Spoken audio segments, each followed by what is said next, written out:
shape our future. We came to feel the music.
We came to feel the music.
You're watching TBPN. Today is Friday, September 26, 2025. We are live from the TBPN Ultra Dome, the Temple of Technology, the Fortress of Finance, the Capital de Capital.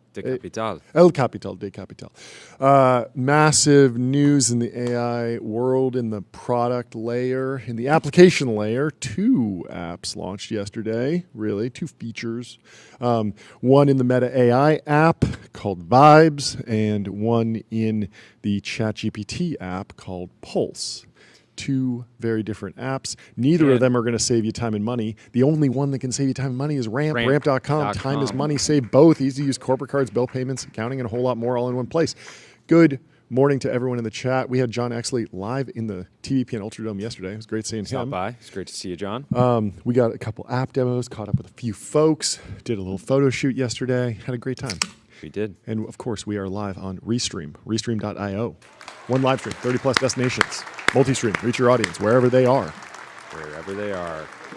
We also get this book really so quickly, just to say thanks to everyone before we go into our top stories. Grepatile sent a book called Fault Lines about the history of bugs, because of course Grepatile helps you find bugs. And I thought this was interesting. They tell the story of the first bug at the Harvard Computation Lab in 1947. It said one relay stalled, a technician checked the console, traced the path, and opened the door to relay 70 on panel F. Inside, a moth was jammed in the switch. They removed it, taped it into the lab log, and captioned it, first actual case of bug being found. The log made the term bug literal and cemented the practice. Find the cause, write it down, keep the knowledge. Very cool. Let's get into the news. Yes. And we have, I guess we should highlight, we're going to have none other than Roon on at 1 p.m. today, so that'll be in a couple hours. Yeah. Can't wait for that. In the meantime, a lot of stuff to talk through. Tons The of timeline news. has been in turmoil. It has. Interesting that Pulse was launched the same day as Vibes.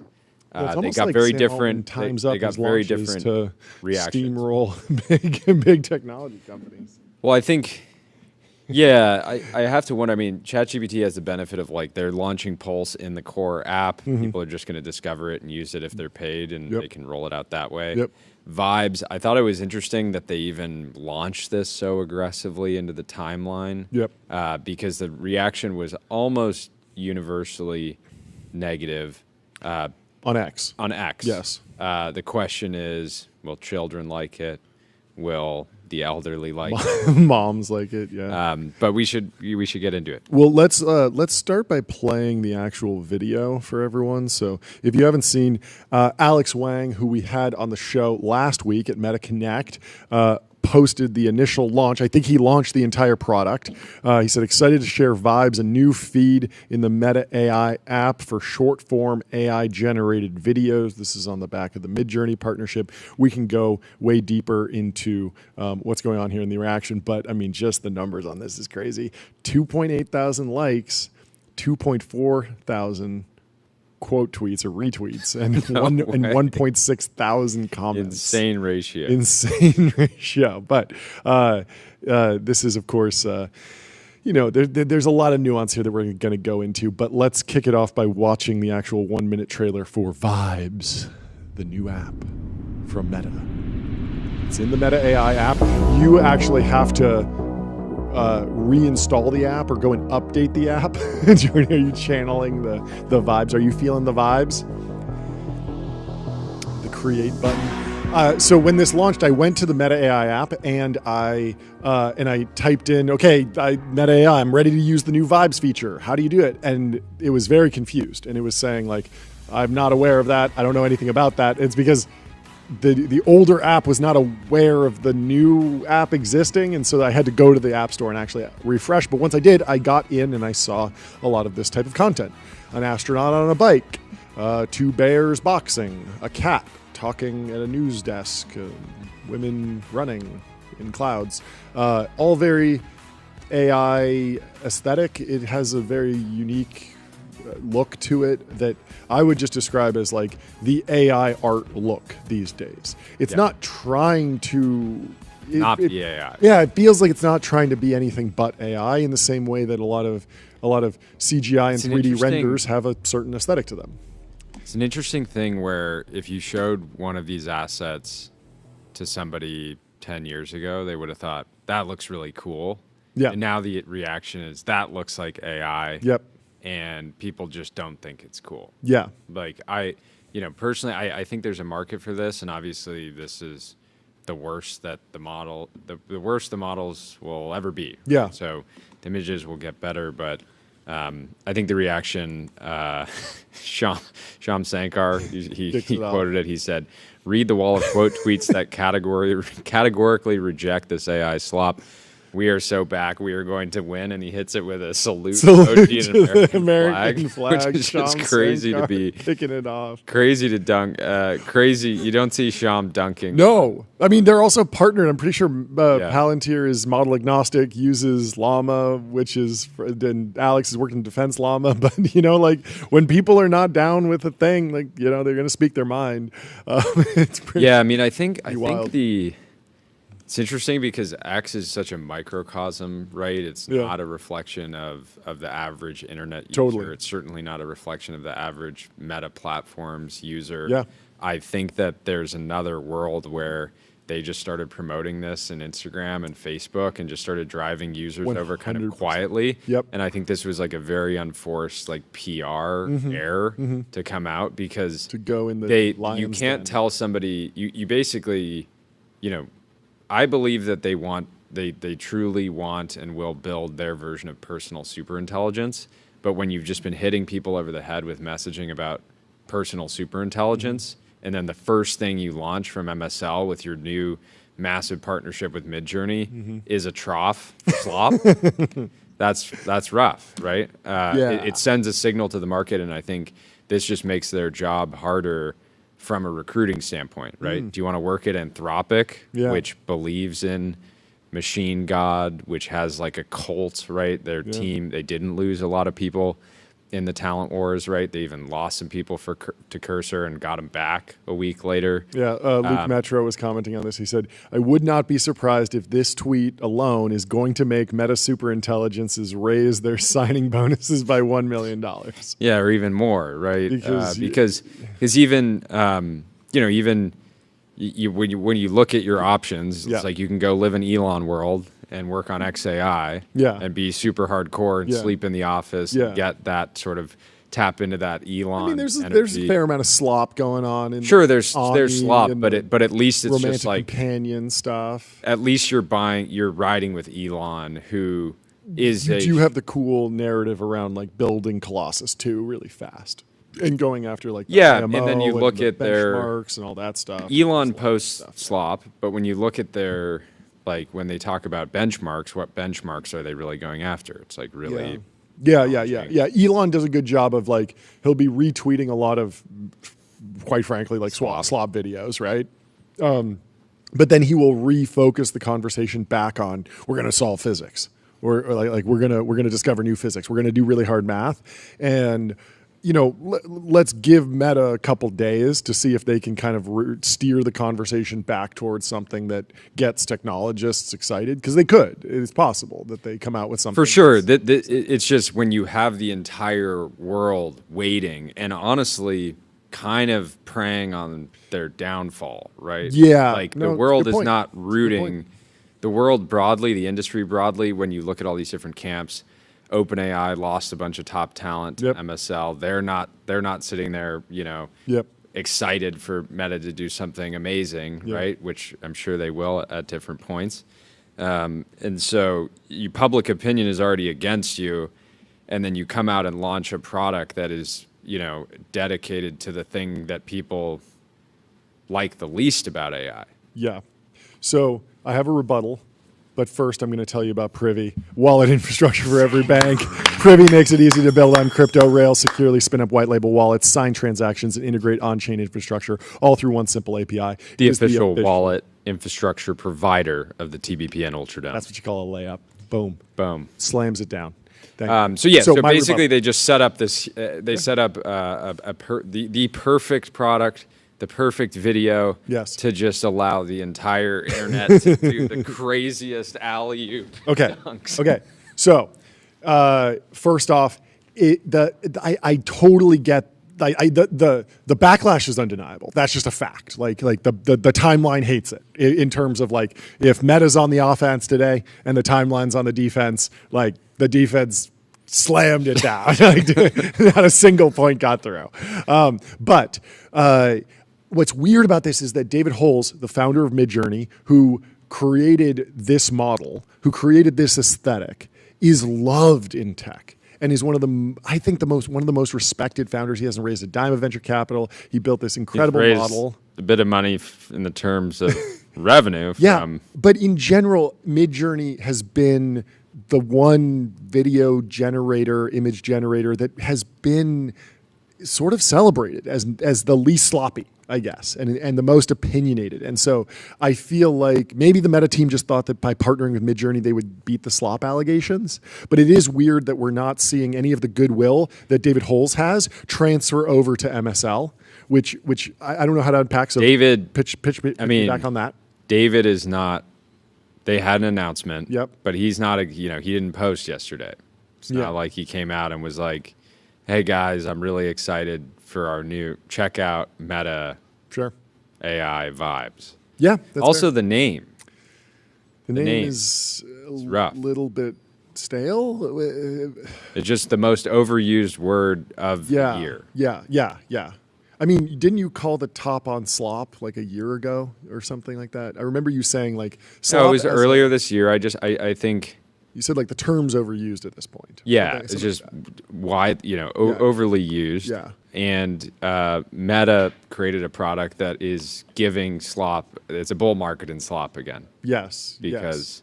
Okay. So. But again, and I want to be clear that I'm not like putting, like, I don't judge MSL based on this product. Yeah. But I judge I think it was a poor marketing strategy for AI efforts at Meta broadly. Yeah. When in a few days they're launching a product that has a heads-up display with AI built into it. It's like, get people to focus on that. Yeah. Right? Maybe. Yeah. Like that's the functionality that's actually really cool. We've used it. You can walk around, you can be like, hey, Meta, looking at my fridge right now, what should I make for dinner? And it'll tell you, and it'll give you recipes, and it'll show it on a heads-up display, and it's awesome. Yeah. But this was just a totally unforced error. There is a little Like it felt like dissonance. it felt like it really to me, I was seeing parallels between that iconic image of Mark Zuckerberg like in the metaverse when everybody saw it and they were like, oh, it's with the Eiffel level Tower. graphics. Yeah, and it was like, oh, it's over. Like the metaverse is over. Yeah. Interesting. So I have a few things I want to peel back on that. So first, Cognition is the maker of Devin. Devin is the AI software engineer. Crush your backlog with your personal AI engineering team. Go sign up, please. Also the makers of Windsurf. Also the makers of Windsurf. Fantastic. They're absolutely cooking it there. And the hero Fantastic of 2025. transition, John. You tried to interrupt my. You perfectly interrupted my rant with an ad. Yes, A great sign of respect. So I want you to shift back to the Studio Ghibli moment, images in ChatGPT, and try and relive that because I feel like that came out and it was AI generated content. It had a very AI generated aesthetic. There's a world where that looked really sloppy, but it didn't. It was what was your experience? It was AI perfectly emulating at scale one of the most loved aesthetics on the internet ever. And it wasn't. That was the beauty of it. It was like anybody could make something that wasn't slop. Yeah. It was like time from somebody having the idea for the prompt to a beautiful image. And sure, it got overused. Sure, you don't see them a ton anymore. Yeah. But that was, I remember the little joy of turning an image of like me and my with my family into a Ghibli picture, and that was fun. It was a super fun day on the internet. We had a ton of fun with it. Yeah. I made multiple. I had a couple that went super viral. Everybody made like 50. Everyone made a ton, and then eventually it got burned out. Like any aesthetic or meta, it just burns out on the internet. Yes, right? And so. Like launch videos are. There were a few hot takes on the timeline that were like, I don't like this. Then there was also the backlash to like you shouldn't be stealing Studio Ghibli's aesthetic. If I was Studio Ghibli, I don't know if like what's your verdict? Do you think that was good overall net positive for Studio Ghibli, or do you think it actually? Well, I ran a sort of test where I took an image from Oppenheimer and I Studio Ghibli'd it of Einstein talking to Robert Oppenheimer. It's this iconic scene, and I Ghibli'd it, and I put that up, and that got like 1,000 likes because everything that was decent, every decent meme that got Ghibli'd that day got 1,000 likes. And then I took a real frame from Spirited Away, the most iconic Studio Ghibli film, like a real frame, not an AI-generated one, and I put that up, 10 likes. And it was very funny to be like, people don't actually want Studio Ghibli. They want Studio Ghibli filter applied to something else iconic because it allows them to do this mental puzzle of, oh, I'm seeing something that's iconic. It's the bell curve meme, or it's the always two astronauts in space shooting at each other, always has been, Ghibli'd. And it's like, oh, I get the joke. Well, I've seen and that. what was magical about it is you took a style of illustration and illustration that historically was extremely expensive and time consuming and made it instant, and it was basically as good, right? And I'm sure a true Studio Ghibli enthusiasts would be like, Yeah. I'm going to pull up the 2 pictures and look like course. they didn't get this Yes, yes. part of the hand right or whatever. But it was beautiful. It was magical. Yes. And that was undeniable. Yes. And I'm glad we're not seeing them. And if you're trying to make something beautiful and undeniable, go to Figma.com. Think bigger, build faster. Figma helps design and development teams build great products together. But my point was that with the Studio Ghibli aesthetic, it was actually personal superintelligence.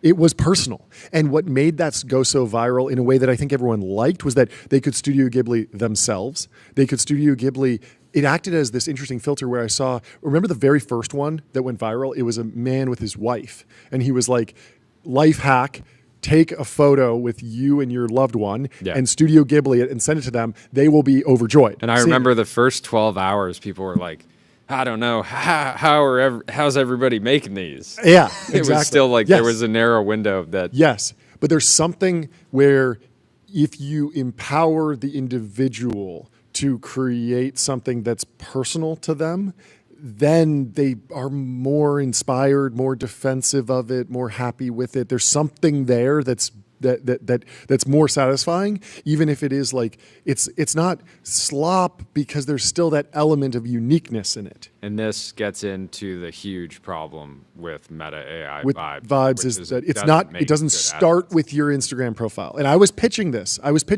saying Instagram. No, even more specifically, you were showing some of the results you got this morning. And to anybody that hasn't downloaded the app yet, you downloaded it and it's a bunch of high quality assets for what they are, right? Well, you can say it's the Midjourney Explore page. Yeah. Like literally. So it's like elite Midjourney like results, right? Animated and, it's solid. But it's more like just a collection of assets. It's not they've basically seeded the feed with a bunch of super curated assets. Yes. And everybody, I think, we had a few people on the team looking at it, and everybody's getting the exact same results. Yes. It's like almost a mirror image. If you open the Meta AI app, I can guarantee you that within 10 scrolls, you will see a monkey on a jet ski. Let's give it up for Monkey. The monkey on a jet ski, it's a great video, honestly. Hit that horn. Hey. Every once in a while, you got to slop it up. You gotta put the monkey on the jet ski. You can sit here and critique it, but good slop is tasty. And so the monkey on the jet ski is great. There's a cat in the newscast. There are a few feeds. They very clearly went and picked the best AI videos from Midjourney and whatever they'd created and curated a starter feed before you get into the random algo feed to kind of seed your algorithm. And so you automatically see the same thing as you scroll on your feed or my feed. It's all the same right now. Eventually it'll be highly user generated and then eventually it'll be highly algorithm driven such that you could just wind up seeing, I guarantee this is where this is going. So I actually love those Midjourney 1980s videos that have been on Instagram where someone takes the aesthetic of like, imagine you're a Swiss banker in 1980 in Switzerland. And it's like Cherry Sherry Lady is the song that plays, and it's just a whole bunch of Midjourney images back to back to back. I love those videos, and that's what my feed will be once the Meta AI feed tailors to me. Right now, it's just general AI video, and I feel like when I see generic AI video, it's just a movie that I've seen. It's a very cool movie once, but I only want to consume 10 minutes of it. And then I'm like, I'm good. I don't really want to revisit it. I want to go see something new. So I don't think at this stage, this level of content will be that sticky. It'll be novel to scroll for a lot of people if they haven't seen it. Yeah. But eventually it will become more tailored and you will see stuff that you actually do like over time. And I think it'll be a long time until they really get the long tail of people. I think live players will basically stay out of this forever. I think that a lot of people will get kind of sucked in, but they're already getting sucked in on Reels and TikTok and YouTube Shorts and stuff. Anyway, Vanta, automate compliance, manage risk, improve trust continuously. Vanta's trust management platform takes the manual work out of your security and compliance process and replaces it with continuous automation. It sucks. Whether you're pursuing your first framework or managing a complex program. And so my pitch to Adam Mosseri and the Instagram team was make AI video personal, make super intelligence personal, go and preload a generative image for everyone's Instagram profile picture. And just like when you upload any photo, you can filter it. Go and pre-render that and give everyone a Ghibli or give everyone a Midjourney vision of what they would be like based on their most liked photo or their most recent photo that they've shared. And then just have that kind of pre-rendered, ready to go, and then they can share that. And you can create this like viral moment where people are sharing like the Studio Ghibli moment, their own personality brought through in an illustration instead of just here's a bunch of random stuff. And I would say, I guess everyone likes cats. I think obviously we love the Meta team. Yeah. And we're excited about what MSL is going to create broadly. But it's hard for me not to just give this a scathing review, specifically because it's not just a bunch of user-generated content. It is. I mean, it was generated by users out there. Yeah, Midjourney but it's users. effectively like they created a folder that people can view in a feed. Yeah. And it's cool videos, but then when you go to try to make a video, the output is not at all on par with what you're seeing in the feed. Prompting Midjourney is hard. Like getting good results out of AI image generators is hard. You have but to take ideas for you sure. Have to understand what keywords work, the SREFs in Midjourney, and then the animation step is really hard too, because oftentimes you're not really like you can kind of describe a scene and then you need to think about like, okay, what do I actually need to tell it? Do I need to tell it that the background that there should be actors in the background that are moving? So like Midjourney's magic, but it has a steep learning curve. It does sort of have a Meta steep learning. AI, they're making it. They're selling this. They're selling you slop dreams. Okay. And then they let you create assets, but they don't. They're not. And that's just a terrible. It's like running an advertising campaign of like, hey, they're advertising what would appear to be the capabilities of Meta AI because it's in the Meta AI app. Yes. But then when you as a user go to create stuff, it's just not good. Like you were just trying to generate a TBPN intro. Yeah. And the letters were like you put TBPN in a blender, they were inverted. It just didn't make any sense. Like, and character consistency and fonts and all these things are hard to generate, but it just didn't feel like the product was, if you were trying to create an organic moment where people were like, these videos are cool, now I can create cool videos myself. And then people are going to have this, a bunch of people are going to have the experience. So again, the main critiques are like product level, just not great yet. It will get better. Yeah. And then from a marketing standpoint, like total self-own to launch this into the audience that is going to have the most adverse reaction of anybody, because we're sick of seeing Elon, share these videos of like random, Ani stuff. Yeah, it does feel like it's very much white labeled Midjourney. Like even when you go to create, you type a prompt and it gives you 4 images, which is exactly what happens on Midjourney. You get 4 and you get to pick, and then you have to animate it, and you're animating it from a single frame. That's not the workflow for VO3 in Gemini. In Gemini, you go in and you describe a video with a whole bunch of different steps, and the results that I was getting from VO3 were so far and above this. Midjourney has a cool aesthetic, and it has kind of a cool like, it's like an animated painting almost. I don't know. It's like, it's a different thing than VO3. Like the camera was moving around as it tracks the car that breaks through the Hollywood sign, and then remember the champagne bottles bursting out? We were like, it fit that in there.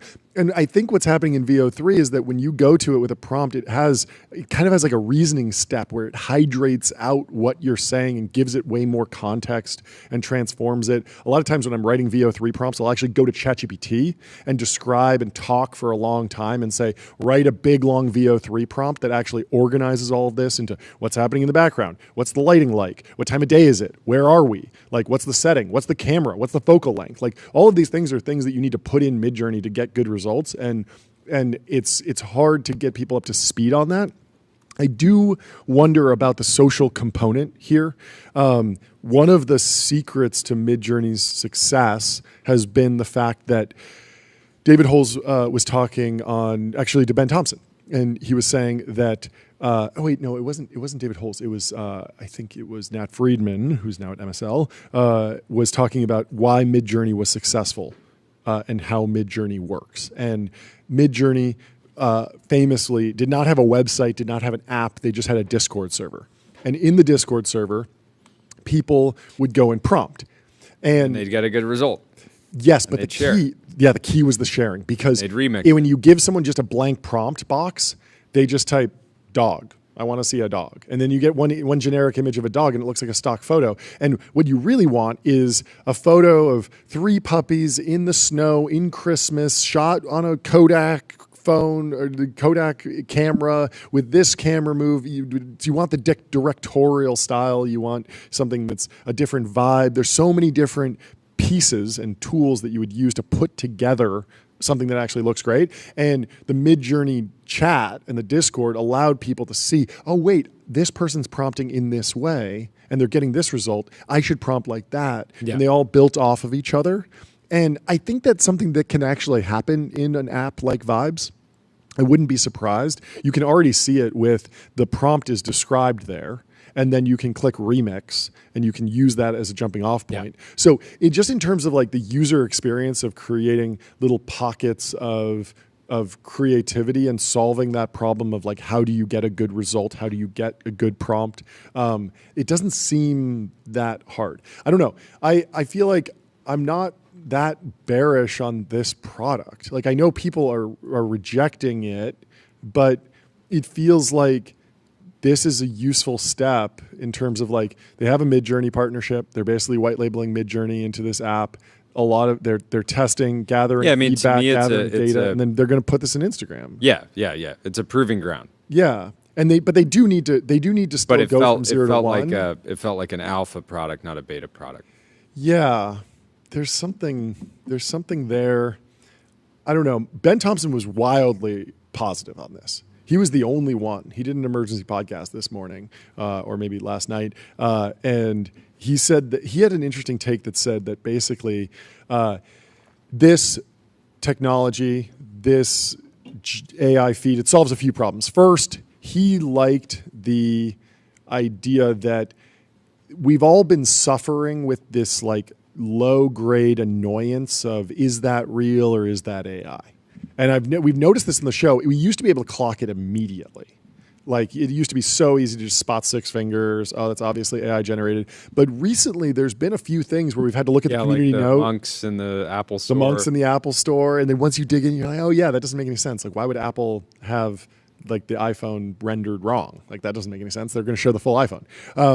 And I sort of fell for this one of like this robotic horse that looked really cool. I wanted to believe the robotic horse was real. And I think there is a company that actually does make a robotic horse that is real, but this happened to be a AI video of that product. And so it was like, it could exist, but not with this exact motion. And so like people are falling for this stuff and they're sort of running with this low grade stress. And what Ben Thompson was saying was like, it's nice that when you open the Meta AI app, you know that everything is AI generated. Like you're not running that question of like, is this real or is this fake? You're just like, I'm in fake world, I'm in cartoon world, I'm in AI art world. And so that's actually a benefit, especially if you can kind of like segment these two things out. That's kind of nice. And then the second thing he said, which I will tell you in a second, but first, I'm going to tell you about Graphite.dev, code review for the age of AI. Graphite helps teams on GitHub ship higher quality software faster. You can get started for free. The second thing he said was that this feels like an important step on the path to virtual reality and a metaverse. This idea of like, when you look at these Midjourney worlds, some of them look cool. Some of them look like they might be fun to go explore, walk around in. And if you can go from an image to a video, you can go from an image to a video to a world. And we've seen that with those I keep blanking on the name. It's Google's generative world product. It begins with a G. It's not Gemini, which is their app. It's not Gemma, which is their open source LLM. It's So I think the Meta AI Vibes product. It's Genie 3. Genie 3, sorry. Genie 3, you can go and like walk around and paint the wall and stuff. And you can imagine, generate a Midjourney world of this cool retro sci-fi, whatever you want. You know the aesthetic's going to be cool. And then you can step into it and actually walk around like with a game controller or in VR. So I start to get bullish on this product in the context of the Quest headset. Yep. When somebody's, it sounds really dark and dystopian, of course, right? But if somebody's wearing their VR headset and they're able to scroll and just be in these worlds that are fantastical and feel like, like you're hallucinating, I think people will be more excited to use that. It'll be quite a bit more interesting than just like scrolling on your phone and seeing. Right now, I don't think that the Meta AI Vibes feed will capture people anywhere close to as much as, scrolling regular Instagram Reels, scrolling YouTube Shorts, TikTok, whatever. You had a good take that was just like, I can watch a cat take off like a rocket, but once I've seen that and I've seen the cat also jump off a cliff and also dance around in the snow, like I've kind of seen it all, and I want to go back to like a comedian telling a funny joke that's new, or someone giving me news, or someone giving me their opinion, or doing something in the real world. Going back to niche topics I already care about. Exactly. Yeah. And so like the randomness is not that entertaining for that long. Yeah. Right. I mean, computer generated art has existed for a long time, and people used to, follow Beeple on Instagram and see something that he made in CG and in Cinema 4D and be like, I think people still do. People still do. He posts a new one every day. But what he does is it looks absolutely wild, but it's like culturally relevant to the moment. Yes. And so you're bringing a lot of his opinions. And it's very provocative. Yeah, I agree. And so just seeing, as I love the monkey on the jet ski. I love monkeys. I love jet skis. You put those two things together, that's awesome. It's awesome. You make him do a, spin around 360. Amazing. Yep. Am I going to use the monkey? If I use this app a lot, do I want 10 hours a week? Am I going to get 20 of those? 20 a day, right? Probably not right now. It's going to increase and as it gets better, but there are a bunch of different instantiations of that, where it's like if all of a sudden you generate the monkey on the jet ski and then you can play the game and then I can play the game with you. Time and there's an ad and the monkey on the jet ski is buying more jet skis with the ramp card, and that's a promoted post. Yeah, you can see my how first ads post. If you can go follow me on the Meta AI app, my first post is an ad for ramp.com. I went and generated, and it's free real estate right now. No one's using this app yet. Go there, promote your business. Gold Rock AI. I know you're going to do something. It's in your name. You promote yourself in the chat here on TBPN. You should promote yourself in the Meta AI app. Get some free This is impressions. Wild. Video game giant Electronic Arts is nearing a roughly $50 billion deal to go private. Whoa! Silver Lake is cooking. Okay. They I wonder if they're going to try and change the business model, because EA for a long time has sold boxed software effectively, $60 for a game, $70 for a game, and if they want to go full subscription, maybe everything's free to play, like maybe that transition would be hard on earnings quarterly, and so they need to go private. I don't know. It'd be interesting to see where it goes. This would be the largest leverage buyout of all time. Let's hear it for leverage buyout. Should we ring the gong for that? Let's do it. It hasn't closed, but I'm excited. I just want to preemptive hit. Let's warm it up for everyone since we have time today.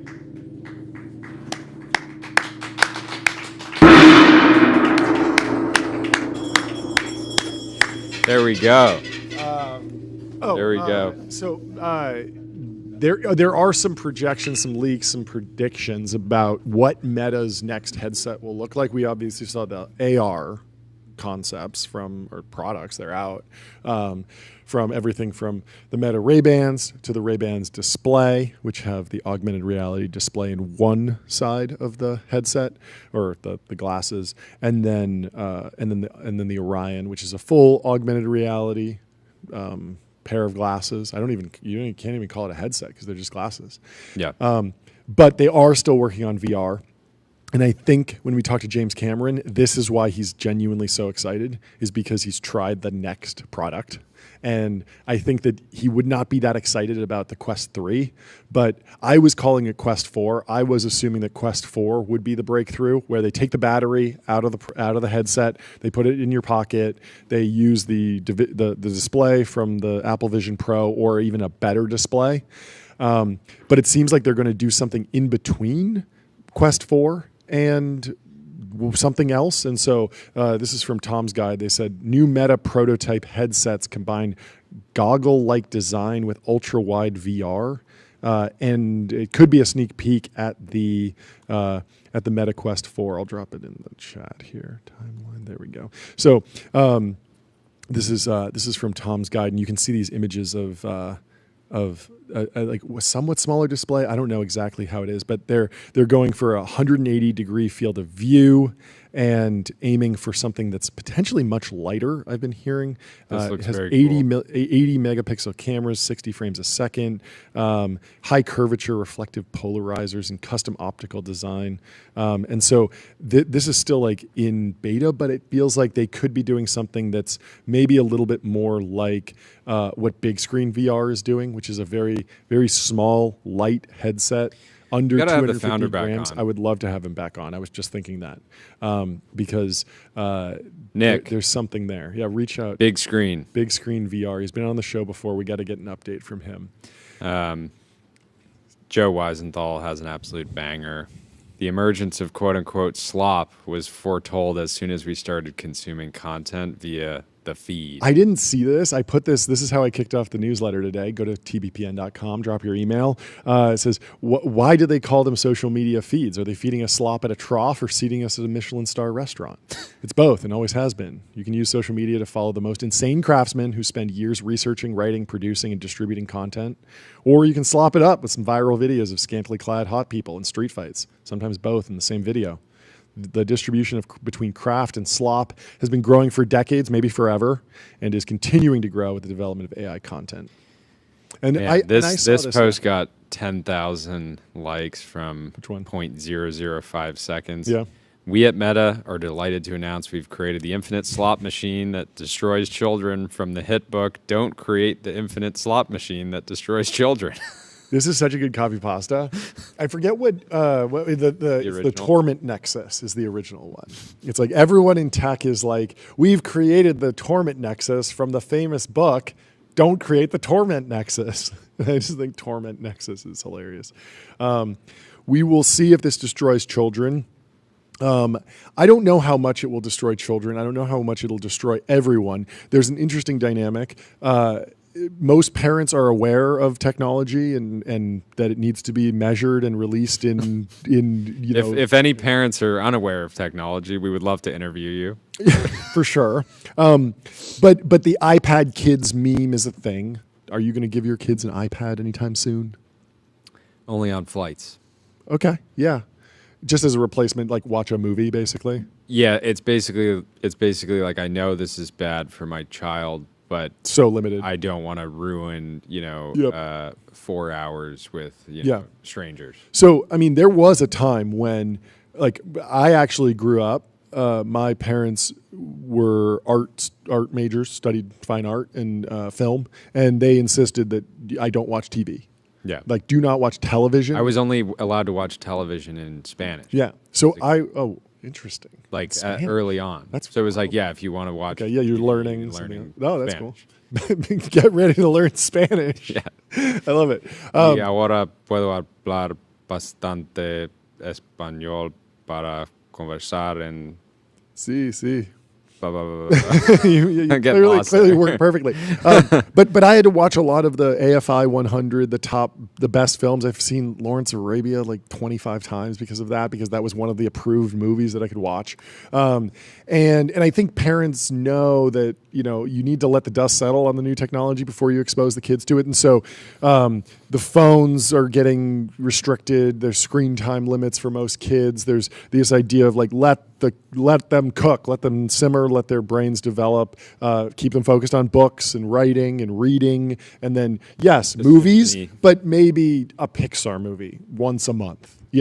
I think it was Andrew Sorkin that was interviewing Peter Thiel and said, kind of put the screws to him and was like, "You're on the board of Meta. How much screen time do you give your kids?" And he was like, 90 minutes a week. And that feels like a very reasonable place to be, where you're not going to become some also zombie. not all screen time is created equally. 100%. Right? If you have an old school animated show. Yes.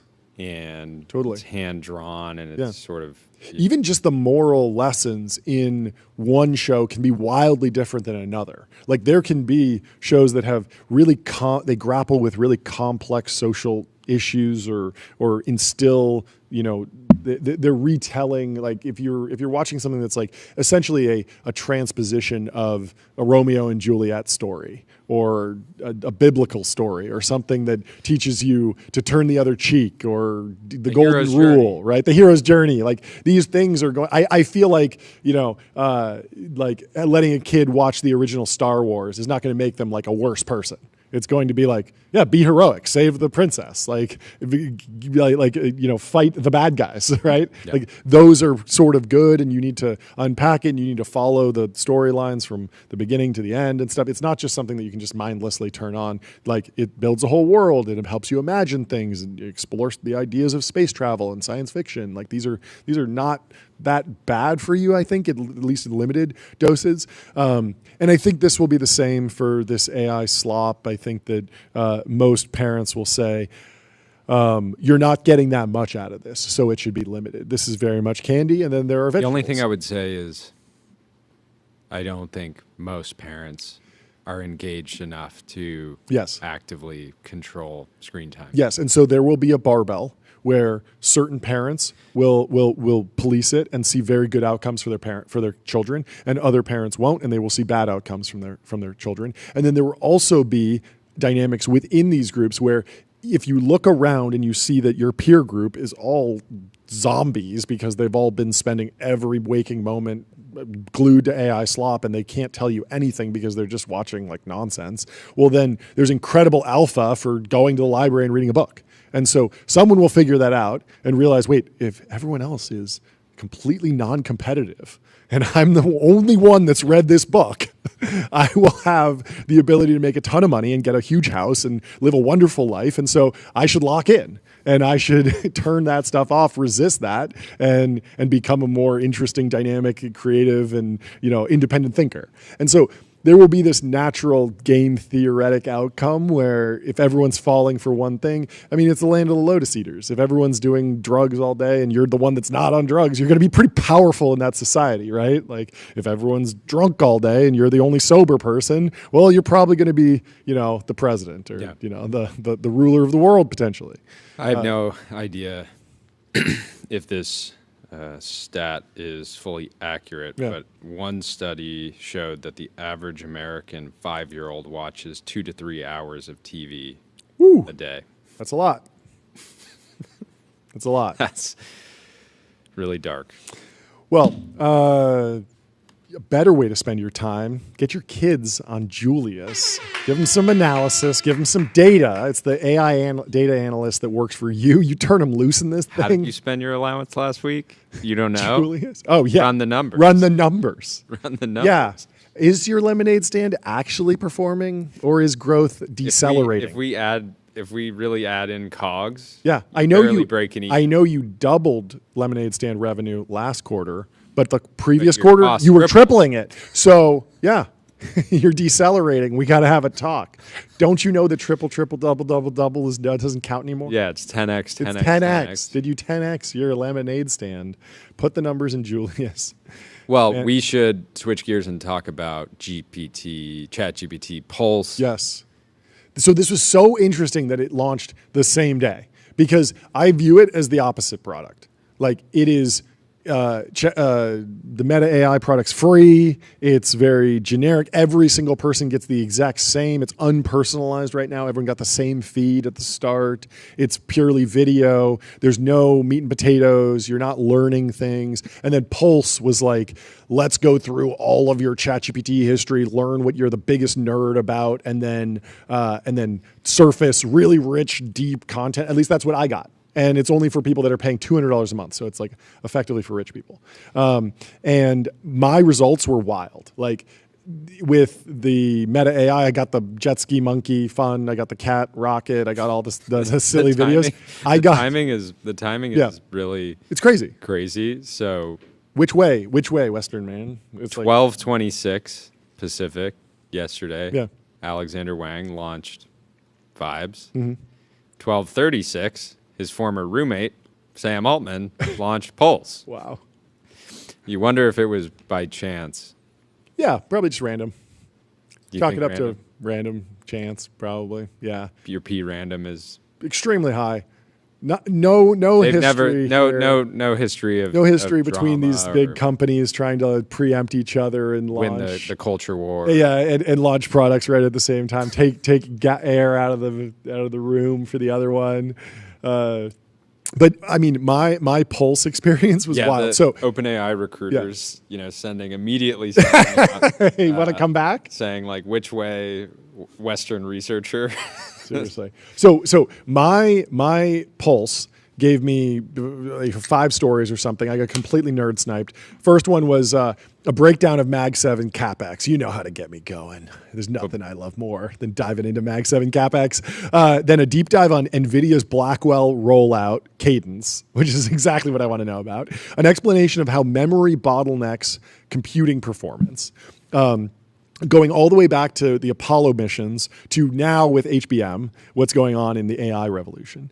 Then a comparison of various enterprise level bonded cellular systems that can be used to live stream content on the go. We've been talking about taking cameras out of the studio and live streaming and streaming back. Well, you can't always just do that over a single 5G connection over a Wi-Fi hotspot. And so there's actually an enterprise level device that will connect you to Verizon and AT&T and Sprint and bond all of those together so you have a very stable connection. And this one fits in a backpack. And so I was researching that. It gave me a bunch of recommendations. And of course, they're going to be able to monetize that because when I finally make my decision on which bonded cellular system we're buying, they're going to take a cut of it. They're going to buy it for us. And so I was like extremely pleased with my Pulse experience.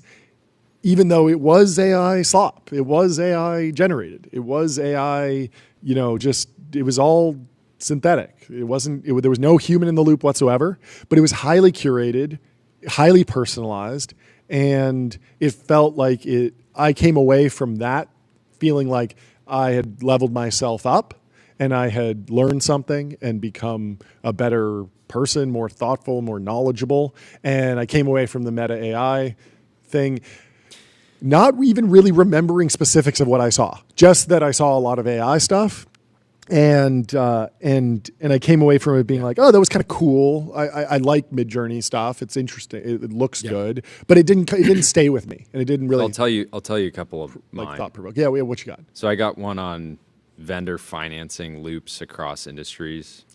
So of course. Background here. Yeah. What you're seeing, obviously, with OpenAI and NVIDIA and semis. Yep. And ChatGPT with NVIDIA, they breaking it down. Other types, similar structures in automotive, aerospace, other industries, kind of breaking it down. It's basically like a deep research report. Yep. Then they have OpenAI CoreWeave deal expands by $6.5 billion. This is interesting to me because they are effectively creating a net new news article. Yeah. It's like curated based on what it knows about how the level of depth I want to engage with the story. So it's actually pulling from 10 or so different sources. I think it's not even deep research. It's just firing off an O3 Pro query or like a GPT-5 Pro query. But it's formatting it. But it's doing it like 5 times. It's formatting it to feel like an article. Yeah. No, it's very accessible. I actually don't really love the way they present the articles with the images and the headlines. Like, I don't actually think they need to do that. Markets. And this one includes some slop. Okay. It's a picture of the South Park characters. Sure. And is it AI generated? Yeah. Oh, interesting. Okay, so they're generating images. It just images says predict market. So that's not kind of a miss. Good. Kind of a miss. And then it says Here's a key update on flight caps and staffing since you've been weighing NYC travel logistics, and it's a summary of how a summary of how the FAA extends. I want to go way deeper on that. Like the article it generated for me is FAA extends Newark flight caps to 2026. You were looking for a gas station near you, so here's the full history of gas stations. Like, I don't know if I want that, actually. Yeah, so a little bit of a miss I'm good. Here, but overall, it's cool. Yeah. And what they've done is they've made it so that when you land in ChatGPT, you can click into this feed. Which is the best real estate, because you're going to open ChatGPT regularly anyway, and you're normally presented with just a big blank screen, which is like the worst UX move ever, right? It's free real estate. Put something there. They're going to be able to put ads in here. It's going to be a hugely monetizable surface, and I think a great user experience. I think people are going to be really happy with it, and I think it's going to be personalized super intelligence. It's going to be it's already very personalized. Like I guarantee most people that open the ChatGPT app and hit Pulse will not see the same articles. And the reason this is potentially great as an ad unit is that it's not putting it in a specific prompt. It's putting it in between prompts. So that means they can personalize the ad for you based on your interests and what it knows about you. But it's not doing it in a way that is going to be especially conflicted as it would be in a like if I'm asking for the best backpack, I want unbiased results. But if you just surface to me, hey, here are some new backpacks, and there's a sponsored post in there, like that seems very reasonable. I do think that they'll probably need to lean into audio more. There was no way to just click a button and have it play an audio of all the articles. And even if I see an article, I can thumbs up it, thumbs down it. I can save it, I can share it, but I can't just listen to it. So I actually have to click in and then scroll to the bottom. And then once I scroll to the bottom, then I can click the audio button. So clearly some UX that they will be improving. There's some really obvious updates. But I mean, such a great product and surface area to start building on. I'm extremely bullish on Pulse for OpenAI. It seemed really great. And the response was not, this is slop. This is going to one-shot people. This is going to be some dystopian thing. I think the reviews generally were pretty positive. This is a well-timed launch and good marketing. Well, if you want to build something like this, you want to store a bunch of data, fine-tune something, get on Turbo Puffer, search every byte, serverless vector and full text search built from first principles and object storage, fast, 10x cheaper, and extremely scalable.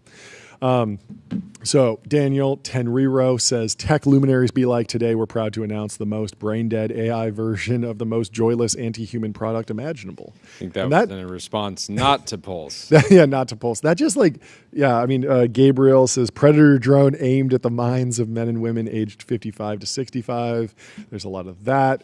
Antonio Garcia Martinez says, AI will be the biggest vehicle for ads in human history. I think so. I think that they're eating off of very a triggering massive for a lot plate. of people, but He loves ads. We love ads. Let's give you another ad. Profound. Get your brand mentioned in ChatGPT. Reach millions of consumers who are using AI to discover new products and brands. Get a demo at Profound. Actually, super relevant. I mean, if you want to show up in the Pulse updates, like knowing where your brand sits in all the AI apps and LLMs makes a ton of sense. Yeah, it's a whole new surface area. Yeah, like it's clearly a growing space. So good to do if you're a brand. Dylan Patel with a white pill. Yeah. Whether you are religious or not, remember to start your day by being grateful and thankful for the opportunity to be in the eye of the storm of the biggest economic boom in human history. Let's etch our initials into the silicon of the information age. Let's F up the world, gang. I like it. It is fired up. It is a wild time, and there's a lot of opportunity all over the place.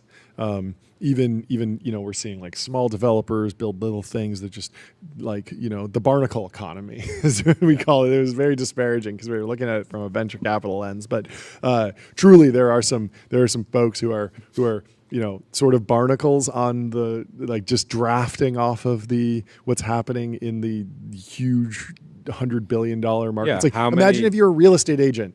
And you're just like, I'm.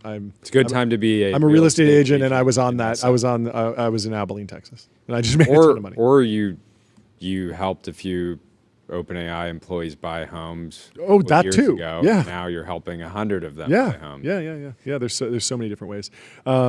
Danielle Morrill says today ChatGPT created the real estate they need for ads, which we agree with. Simon Smith has a little review of ChatGPT Pulse. First impression, it's going to be insanely useful. It's like a newsfeed tailored to recent conversations. It reminded me of Perplexity Discover feature, only way more personal. I did find that when I used Perplexity Discover, it was not as personalized. But again, I wasn't using Perplexity as daily. I've been a daily active user of ChatGPT, probably firing off like 5 or 6 queries a day for a year, 2, 3 now. So they have a lot to work with there. And he says, you don't just get content on broad topics like artificial intelligence. You get content on very specific things you've been discussing with ChatGPT. For example, I was chatting with it the other day about AIs competing with each other, so it presented me some content on that. It even finds content for things you've mentioned in passing but are genuinely interested in. I've noticed I've been asking about Toronto's crashing condo market, for example, so it found me an article on that. I don't know if it even found you an article. It created an article. It found multiple sources and then created the article on top of it. The onboarding experience is excellent. You get stuff right away, and then you're scrolling. It offers to do other stuff like refine the feed, give you email notifications, or access your calendar and email. This feels like the most personalized newsfeed you can imagine. It also makes me want to dump even more information and context and app connections into ChatGPT so it can be a better right now it's feed. a pulse on the world and your interest generally, but it could become a pulse for your life. Yeah, totally. I mean, people are having fun with it. If you did have your calendar connected, it could figure out, hey, you're meeting with this person later. Here's a few things they've been up to recently. Yeah. There was someone who was laughing about it because they went and it was like immediately recommending like go check out Gemini and go check out Grok. But that's good. Like it should be they shouldn't be putting their thumb on the scale. It should just be based on if you were asking ChatGPT about Gemini, it should recommend you Gemini because there should be a wall between the editorial and the advertising. Like there is here at TBPN. We talk about companies and then we run ads for companies like Fall, generative media platform for developers, the world's best generative image, video, and audio models all in one place. Develop and fine-tune models with serverless GPUs and on-demand clusters. If you want to do something interesting and elevate the conversation around video, image, and audio, head over to Fall. So a little bit more context. I mean, people are having fun with this. Will Depew says, do not build infinite jest. Do not build the infinite AI TikTok slot machine. Do not build the P-zombie AI boy girlfriend. Do not build the child-eating short-form video black hole. Do not build the human feedback optimized diffusion transformer porn generator. Save yourselves. And Will just says, reminder, because it's exactly what they did. Matt Iglesias says, I've been telling people that one of my big concerns about the country is that people don't have enough access to enough short form video content. And now they have even more. There's a little bit more context on what might be happening behind the scenes from Andrew Curran. He says, Alex Wang explained in the thread that this partnership is temporary, that Vibes will eventually use Meta's in-house models that they are currently training, which will probably be trained on Reels data and on Instagram data and on video from Facebook and from Instagram, because which of course have the potential to be very good. I think so too, because when you look at what VO3 is able to do with YouTube data, you have to imagine that Facebook has basically the same amount of data. Like it's not everything, but the cross-posting is crazy. And there are so many content creators just by default cross-post to Facebook because it's free views, right? And so the library of Facebook and Instagram content has to be massive. But I think that they need to build a massive data center. They need that 1 gigawatt cluster or something. They need some crazy, crazy thing. And so they're not just able to hit run and train on the entire metadata set, but they have immense data. So any argument that you're making for like Google will, be able to use YouTube as this like crazy differentiator, you have to imagine that Meta is in the same camp and has roughly the same amount of data. I don't think YouTube is like several orders of magnitude bigger. I think they're in the same band. But Alex Wang said, for this early version, we've partnered with Midjourney and Black Forest Labs while we continue developing our own models behind the scenes. This is the same deal that Black Forest made with Elon here on X. all the images here are generated by Grok, were actually by Flux One until XAI's in-house model, now named Imagine, finished its training. XAI also has access to a lot of data from videos that have been shared on X. Probably going to be really good at generating startup launch videos, maybe less so on super cinematic multi-hour videos, since there's less of that on X. But I mean, I've cross-posted a ton of YouTube videos onto X over the years. Well, speaking of infinite short form, should we talk about the TikTok deal? Sure. There's a good. I mean, we covered it briefly yesterday, but Bloomberg covered it today. They said prize TikTok business valued like boring blue chip in U.S. deal. It's effectively trading hands at around 1x revenue. Wow. So they're saying the $14 billion price tag proposed for TikTok's U.S. business values it like a mature, low-growth company. The valuation is well below previous projections and may be seen as quote-unquote daylight robbery by ByteDance and its existing investors. The deal would spin out, and again, the other thing here is like ByteDance and the existing investors are retaining a position, and it's certainly a lot better than a zero, which they could have been heading towards. But the deal would spin out TikTok US and do a new joint venture with ByteDance's stake reduced to less than 20% to satisfy U.S. national security concerns.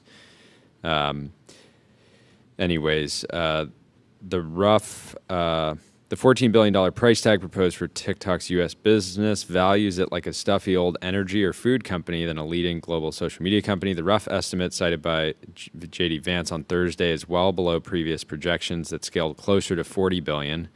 $40 billion would have been still below what Elon paid for Twitter. Vance's comments came as President Donald Trump pushed forward a plan for American investors to buy the U.S. operation from Chinese internet firm ByteDance. Vance conceded that the purchasers will ultimately determine the amount paid, while expected buyers, including Oracle and Silver Lake, would likely welcome a lowball valuation. ByteDance and its existing investors may find it amusing, if not insulting. The suggested value looks like daylight robbery, said Wei Cern Ling, senior equity advisor for Asia technology at Union Bancaire Privy. Anyways, my question here is it possible that their user metrics are just have always been massively inflated, right? In the US? That was always the one of the reasons that creators started using the app and would continue to use it is they would post and they would get 200,000 views on one of their first 10 videos, right? Yeah. Which is just like the dopamine feedback from that is just insane. And there's a long lineage of when you want to bootstrap a social network, you basically put a bunch of bots on there. Yeah. And so you could be inflating the views. I noticed I tested TikTok with a brand new account, and every video, it felt like it would get auditioned, basically, just randomly shuffled into, you'd get 500 to 1,000 views. Yeah. And then you'd move on from that. And then if it did well, it would go viral. I think that actually does make sense to send videos out. YouTube barely does that when you are on a fresh account. Although when I scroll my YouTube feed, I do see more and more videos surfacing that are 23 views. I'm like, really? I'm the 24th person to potentially click on this. And it's just testing hey, is there a chance this is a great video? Because if a lot of people click on it, a lot of people watch it, they enjoy it, then maybe this should go viral, and they have to test that on a lot of people. So I wouldn't be surprised if there was some sort of, some sort of inflation, some sort of, fakeness. I think it'd probably be more about the, just the growth rate, when stories came to Instagram,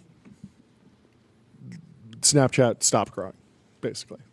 And when Reels came to Instagram, it's entirely possible. I haven't seen the growth data, but it's entirely possible that TikTok kind of stopped growing. Yeah. And so if you have if the U.S. business was not growing quickly, is losing money, and potentially a lot of the metrics have been inflated forever, it's very possible that it's certainly. It's hard to when you have these AI valuations, you put other businesses in context, right? Perplexity at $20 billion. Yep. This feels like a robbery. Yeah.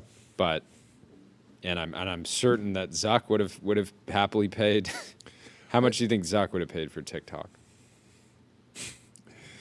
$200 billion or something. Yeah, probably. something insane, Yeah. right? Like to be able to. Yeah. And obviously the regulators would not have Yeah. allowed that, or at least would have.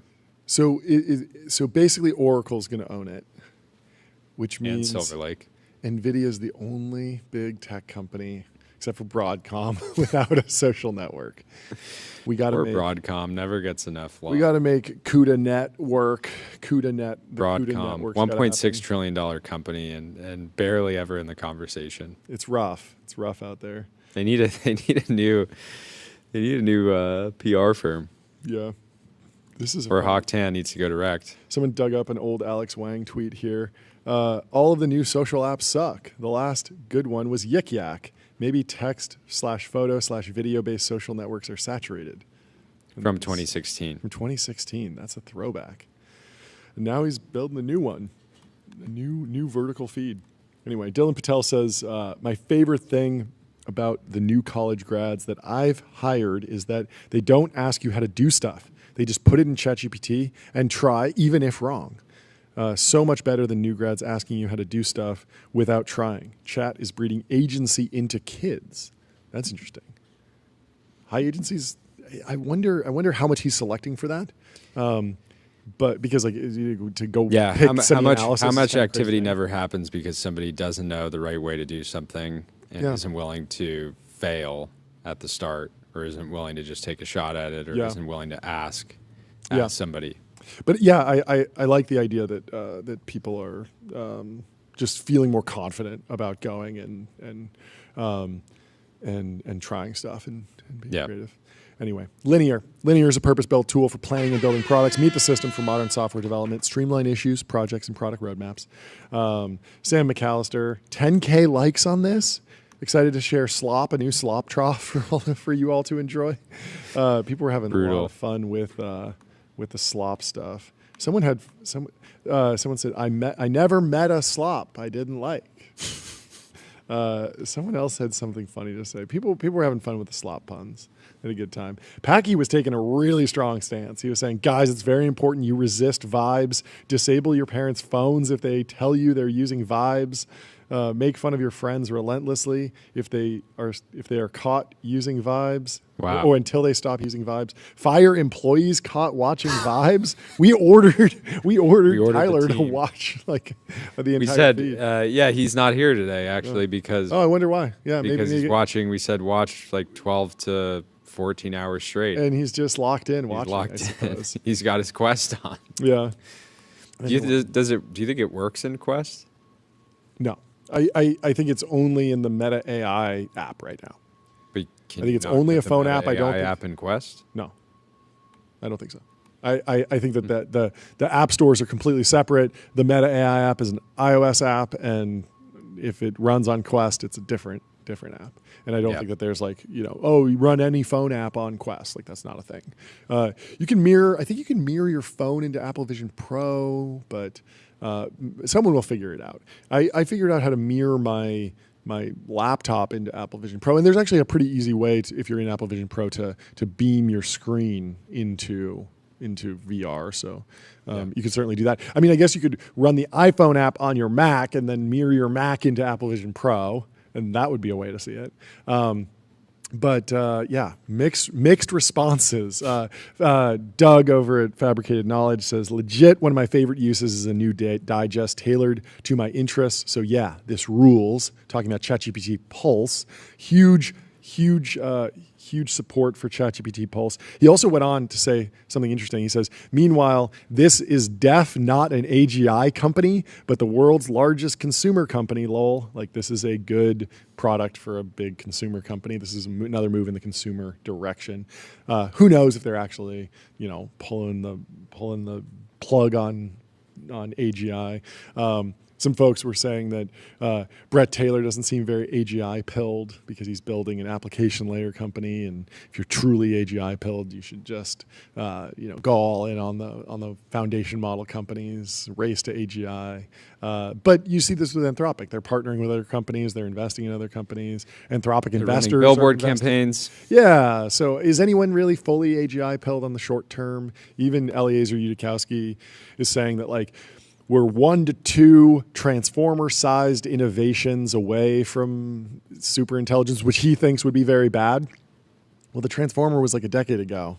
So if these things only happen every couple decades, you could be looking at 20 years, 40 years to superintelligence. And Eliezer opens with I'm not putting a date on this. I'm just saying it's bad and it's going to happen at some point. And so that's his take. But we should have him. Mark Andreessen had a good post earlier.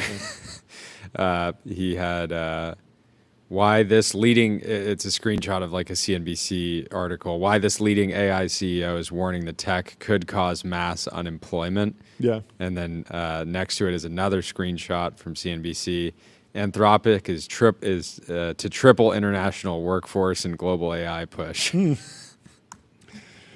Very funny. Well, Anthropic will have to pay their sales tax. They should do it on Numeral HQ, numeralhq.com. Sales tax on autopilot. Spend less than 5 minutes per month on sales tax compliance. The other reactions, there's a ton of reactions to both Pulse and Vibes. Pulse and Vibes. That's the current thing. A lot of people are saying, Anthony says it's interactions poke, but on the ChatGPT app. Nick Dobo says, if this works, extrapolate out, it replaces social media as the go-to mindless doom scroll, potentially worth trillions of dollars. About ChatGPT Pulse, which is interesting because you could say that about Vibes. Nathan Lambert says he's more excited to have finally learned codecs in the app. He's going to master the art of vibe coding on the go. This content Pulse stuff will be seen as slop to teapot, but very likely popular overall. Interestingly, it wasn't really seen as slop as teapot because Vibes came out, and that was the sacrificial lamb to slop. Riza Martin, who is running a competitor, a product that was similar to Pulse, said, so many people sending me the Pulse launch. Thank you to everyone who checked in. And you're right, lots of similarities to Hux, down to the UX, the banners, the taglines, the entire concept. Building a new product is really hard. It requires so much out of you, but something. So I pulled up Hux in they're focused on audio. Okay. So you can, and this looks pretty cool. They make live, or they say live stations, so you can tap in and immediately hear an update on your stock portfolio, right? Yeah. But they do have functionality that just says it's briefing you on your day, it's surfacing, but it's very audio driven. Well, maybe they'll integrate with public.com, investing for those who take it seriously. They got multi-asset investing, industry-leading yields. They're trusted by millions, folks.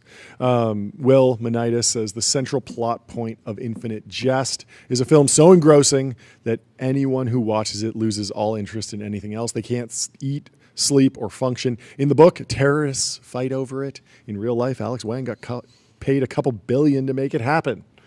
He's having fun. Benjamin says, flipping my companies I've worked for that have employed Emmett Shear as CEO and launched feed products called Pulse, counter from 1 to 2. What is he talking about? What was the other company? Did Twitch launch Pulse? Where else has Emmett Shear been CEO other than Twitch Pulse? No, introducing Pulse, an always-on way for streamers and viewers to connect. Connections between streamers and viewers are part of what makes Twitch unique. Exhibit A, Twitch Chat, a big step forward towards strengthening those connections was when we released channel feeds, but that was only the beginning. Now we're launching a way to make it easier for streamers and viewers to engage with each other on Twitch, whether the stream is live or not, introducing Pulse, a place where streamers can post and engage with all of their followers in the greater Twitch community right from the Twitch front page. It's an always-on way to share clips, stream highlights, schedules, photos, and more. So it's a feed it's an aggregated feed. It's a news feed. It's a broader algo feed across the entire, everyone you follow on Twitch. Interesting. So they began their rollout. When did this launch? 2017, 8 years old. Okay, I haven't even heard about this product. I'm not a DAU of Twitch specifically, but thank you to everyone that's holding it down on Twitch. Twitch chat. Thank you to Bobby Cosmic. He says Twitch chat is goated. Cree says, everyone doing the same launch videos to announce their startup when all you really need is to have natural aura like this. And this is the Fairchild Semiconductor team. They look great. Dropping an image exactly like this and saying, introducing your company. Here's the team. Here's what we do. Could go pretty viral. Yeah, I mean, it's hard if it's like fully derivative. It could be done well if it's an homage. I'm not saying, yeah. But if it's just like, here's our team, and the team looks interesting. I mean, I don't know if this photo did much for them at the time.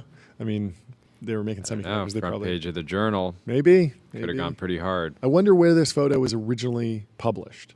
But man, the looks here are fantastic. I'm begging people to do something other than a cinematic launch video. Truly. We should get talk on about Fin.ai, the number one AI exactly for customer that. service. Beat me to it. Number one in performance benchmarks. Number one in competitive bake-offs. Number one ranking on G2. We should talk about asteroid mining.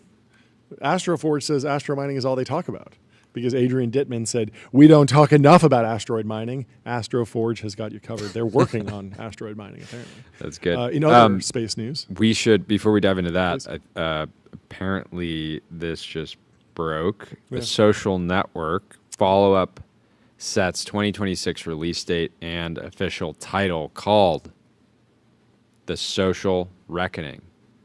Oh, they're not calling it The Social Network 2. Aaron Sorkin's film stars Mickey Madison, Jeremy Allen White, Bill Burr, and Jeremy Strong as Mark Zuckerberg. Jeremy Strong is Mark Zuckerberg. Interesting Kendall that they're Roy is Zuck. Interesting that they're not. That's going to be hard for me to fully. I mean, I'm sure he'll. You know him as from Succession. Yes, you know him as Kendall Roy. So, Academy Award winner Aaron Sorkin's follow-up to The Social Network, now officially titled The Social Reckoning. But Jeremy Strong is a fantastic actor. Did you ever wind up seeing the Donald Trump movie? I did. Yeah, what was it called? That was wildly underappreciated. So underappreciated. It's a fantastic movie. Highly recommend it. 2024. Yeah, that was a tough one. Calling it The Apprentice must have hurt its reach. Yeah, because you type in The Apprentice and you just get the show. But anyway, it was an independent biographical drama, and it takes you from Donald Trump, who he was in the 70s and 80s, and his relationship with Roy Cohn, who's played by Jeremy Strong. And Jeremy Strong brings out a completely different character. It doesn't feel like a Kendall Roy at all to me. It felt like an entirely unique character. And Sebastian Stan, who's the Winter Soldier, I believe, he did a great job as Trump. It's funny, it's interesting. It really takes you inside the mind of this person and how competitive real estate development was in the 70s and 80s in New York. It's also just a very interesting view into the way that Trump might still be thinking today. Totally. Anyways, a little bit more here. So The Social Reckoning, very ominous name. I wonder if it's going to be positive. We'll hit theaters on October 9th. I think he'll probably just talk about like how the share price is so social good. Media is and how the stock world. rebounded after the metaverse sell-off. That was amazing. That's probably what it'll focus on. The rebound. entirely. And just how DAUs have been growing. Up almost 10x time on the on bottom. site's been growing and fighting off competition from all these upstarts and winning. That's probably what they'll focus on.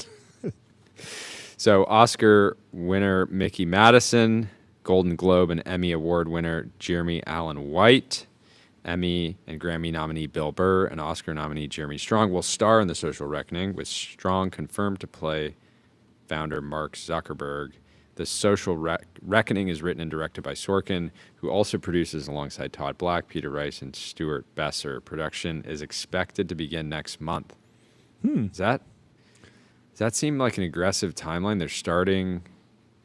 They're basically starting production a year out from the release date. Is that normal, film guy? I don't know. I don't know what's normal anymore. Who knows? Described as a companion piece to The Social Network, the new film focuses on events that take place nearly 2 decades after the boy genius programmer and a troupe of tech pioneers invented what would go on to be the world's largest social media platform. The Social Reckoning tells a true story of how Frances Haugen, a young Facebook engineer, enlists the help of Jeff Horowitz, a Wall Street Journal reporter, to go on a dangerous journey that ends up blowing the whistle on the social network's most guarded secrets. So this doesn't sound super positive. Horowitz reporting a series of articles known as the Facebook Files was published in 2021 and exposed Facebook for its harmful effects on teens and its knowing proliferation of misinformation, which contributed to acts of political violence. Okay. 2010's The Social Network, also released in October, was a critical and commercial hit, earning $226 million at the global box office and receiving 8 Academy Award nominations, including Best Picture. Sorkin's win for Best Adapted Screenplay was one of the 3 Oscars it ultimately took home. If you were the Meta team, you'd probably pay a lot more than $226 million to have this film not release, because it's going to just ignite a whole conversation and rehash, the Facebook Files, and probably introduce the Facebook Files to more people than even read them originally. Totally. Yeah. So, anyways, it will be very interesting to watch. Of course, we should probably try to do a TBPN meetup, everybody in tuxedos. Yeah. Find the biggest theater we can. Yeah. And get a couple hundred. It seems it seems pretty negative, obviously, but I wonder what effect it'll have on tech, because the first social network story was negative as well. Famously not loved by Zuck, and when PT and Zuck have commented on it, they said it didn't quite get the story right, and it kind of assumes a zero-sum world that was not really true in tech at the time. But the interesting effect was that you wound up with tons of startup founders listening to the Social Network soundtrack and grinding and building companies. And so a lot of people saw it and they were like, yeah, that's kind of crazy. I wouldn't want to be in that position, or be on the wrong side of a deal. But a lot of people found it kind of inspiring, honestly. And I wonder if the effect will be similar here, or if, because it's such a big company, there's something still about the first Social Network movie that is just like a from 0 to 1, the story of starting something that's just relatable and inspiring, even if it does have a negative tinge to it. Anyway, back to the timeline. Jasmine's son is identifying something that has changed between GPT-3 and GPT-5 in the writing style. She says, it makes me sad how much ChatGPT's writing style has degraded in the last 5 years. Look at the quoted samples from 2020 versus today's response style.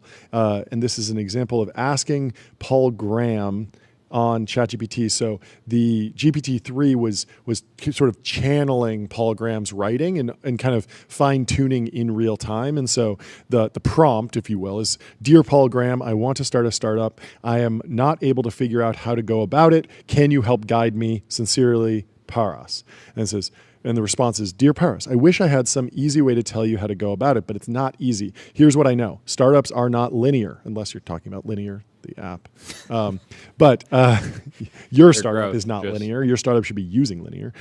They're not something you can line up and say, quote, okay, do this, then this, then this. Startups go everywhere and nowhere. It's a particularly confusing process because and exciting, and the excitement throws you off. And since you don't really know what you're doing, you don't really know that you're lost. Most advice people give startup founders is either obnoxiously high-minded or uselessly vague. Don't be misled. This is normal. I wish I had an answer that was better than that, but I don't. My advice is that you shouldn't take other people's advice too seriously unless they've started something big themselves. My advice is that you should not try to figure out what you should do until you have a plan for how you're going to do it. That includes getting customers. So a good first step is to make a list of companies that do things like what you want to do and see if any of them are already run by people like you. Try to identify their ideas and then get to know the people who run them and see what they did to get going. That seems like pretty good advice. It also feels like it's in Paul Graham's voice. And so over in ChatGPT 5 land, GPT-5 was the prompt was, Dear Paul Graham, I want to start a startup, but I'm not able to figure out how to go about it. Can you guide me? And the result from GPT-5's interpretation of Paul Graham's voice is, the best way to start is not by asking how to start a startup, but by asking what problem is worth solving. Good startups grow from founders who notice something missing in the world, often something they themselves need. If you can make something people want, even in a very small, rough form, you'll be on the right path. Don't worry about the grand plan at first. Focus on building something useful, showing it to users, and improving quickly. That loop, build, show, fix, is the real guide. Sincerely, Paul Graham. It's not as bad as I thought it was going to be based on her comment, but it definitely, I don't know, it definitely has like the reinforcement learning, like the M dash has really been beaten into deep GPT-5. That's what it feels like, and it feels less like just an email that was fired off by PG, which is the GPT-3 version has no M dashes. It's kind of written in this like casual email style. The GPT-5 version is a little bit more polished. It's not that there's anything technically wrong Yeah. with the current output. It's that reading the GPT-3 output was just much more enjoyable. Yeah, It felt like it which was is written crazy by a human. to think about. This what feels happened. very clanker coded. Yeah, and it's interesting. It's become the GPT-5 has become like everyone kind of gets the same tone out of it. But I'm excited for that to change. I hope that with more personalization, we will get more personality personalization, and we will actually see different personalities emerge. Anyway. Cody Plofker says, I hope I'm pronouncing that right, says, half of the value I add as CEO is just applying urgency to situations. I like that. I think that's valuable. You don't know what to do necessarily, but you just need to empower people to go figure it out, move fast. And Cody runs a massive beauty brand. Oh, really? Jones Road. Oh, no way. Also switched to Ramp recently. Let's go.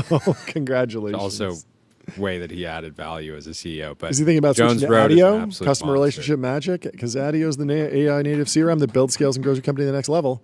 Tane says AI influenced ARR is the new community adjusted EBITDA because Adobe shares jump 6% as AI influenced ARR tops 5 billion. What does that mean? I pay for some Adobe products at various points, Premiere Pro, After Effects. There are AI tools in there for rotoscoping, green screen. I think there's a subtitle product. We don't use a lot of this stuff. We kind of cobbled a lot of the products. The challenge is when you have something. I assembled a PDF. Community adjusted EBITDA. Yeah. That can be applied to any business, right? Mm-hmm. Any CEO can figure out how to apply that framework and just say, hey, you're not properly evaluating how awesome our customers are. Yeah. And so AI influenced ARR could be applied to any business that uses ChatGPT. Yeah, it feels like the name of the game, or what was happening in like the Adobe CFO's head, is like the market is rewarding AI revenue, and so I need to shift my massive SaaS revenue into a bucket that's called AI revenue. And I can just do that by reclassifying existing revenue lines every quarter and have kind of a new growth curve emerge for the AI influenced ARR. But it's very unclear. Like if this is outcome-based pricing, token generation, image generation, like Adobe has image credits. There's an article in Barron's. Adobe's stock gets downgraded. Generative AI isn't all it's cracked up to be, which is painful because they're like, wait, we're actually just a SaaS company. Yeah. So Morgan Stanley downgraded Adobe to equal weight from overnight, cutting its price target to $450 from $520 due to AI concerns. So Morgan Stanley's concerned about AI from a competitive standpoint. Yeah, I mean, it makes sense. So Morgan Stanley says it's still waiting for Adobe's push into Gen AI and to bear fruit. That's they came out with an AI image generator like right after DALL-E, like 2 years ago. And I have not seen a lot of adoption of it. And they don't really have the distribution for it. It should weave its way into all the different Adobe products. But it felt like they needed somebody like Scott Belsky. They had him for quite a while to be leading that effort and doing the deal making that even Alexander Wang is doing with Midjourney and things like that. Yep. We don't talk about Adobe much at all on the show, right? And Totally. we probably should. Yeah. You know, if they were properly playing this market, making big bets. Yeah.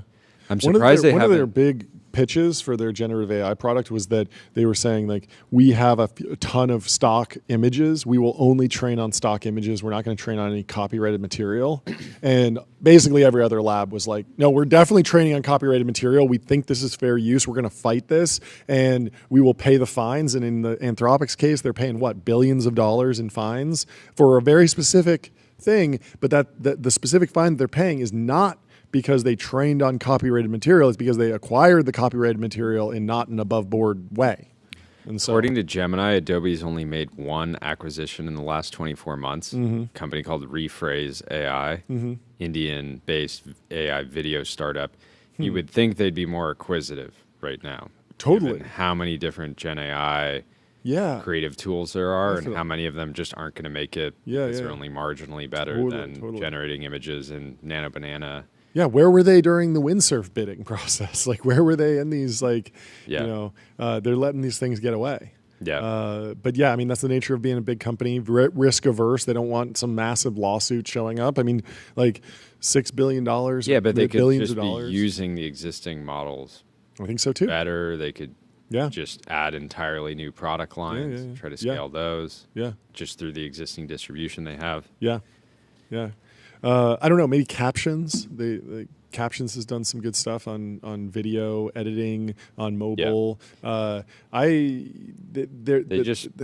bunch of questions on mobile. There's a bunch of questions. I'm sure they have a lot of enterprise stuff. I haven't met somebody early in their career that's excited about AI, that's even talked about working with Adobe, right? And so if they don't have the talent, they're not going to have that exciting a product. Yeah, Connor in the chat says their software acts like bloatware.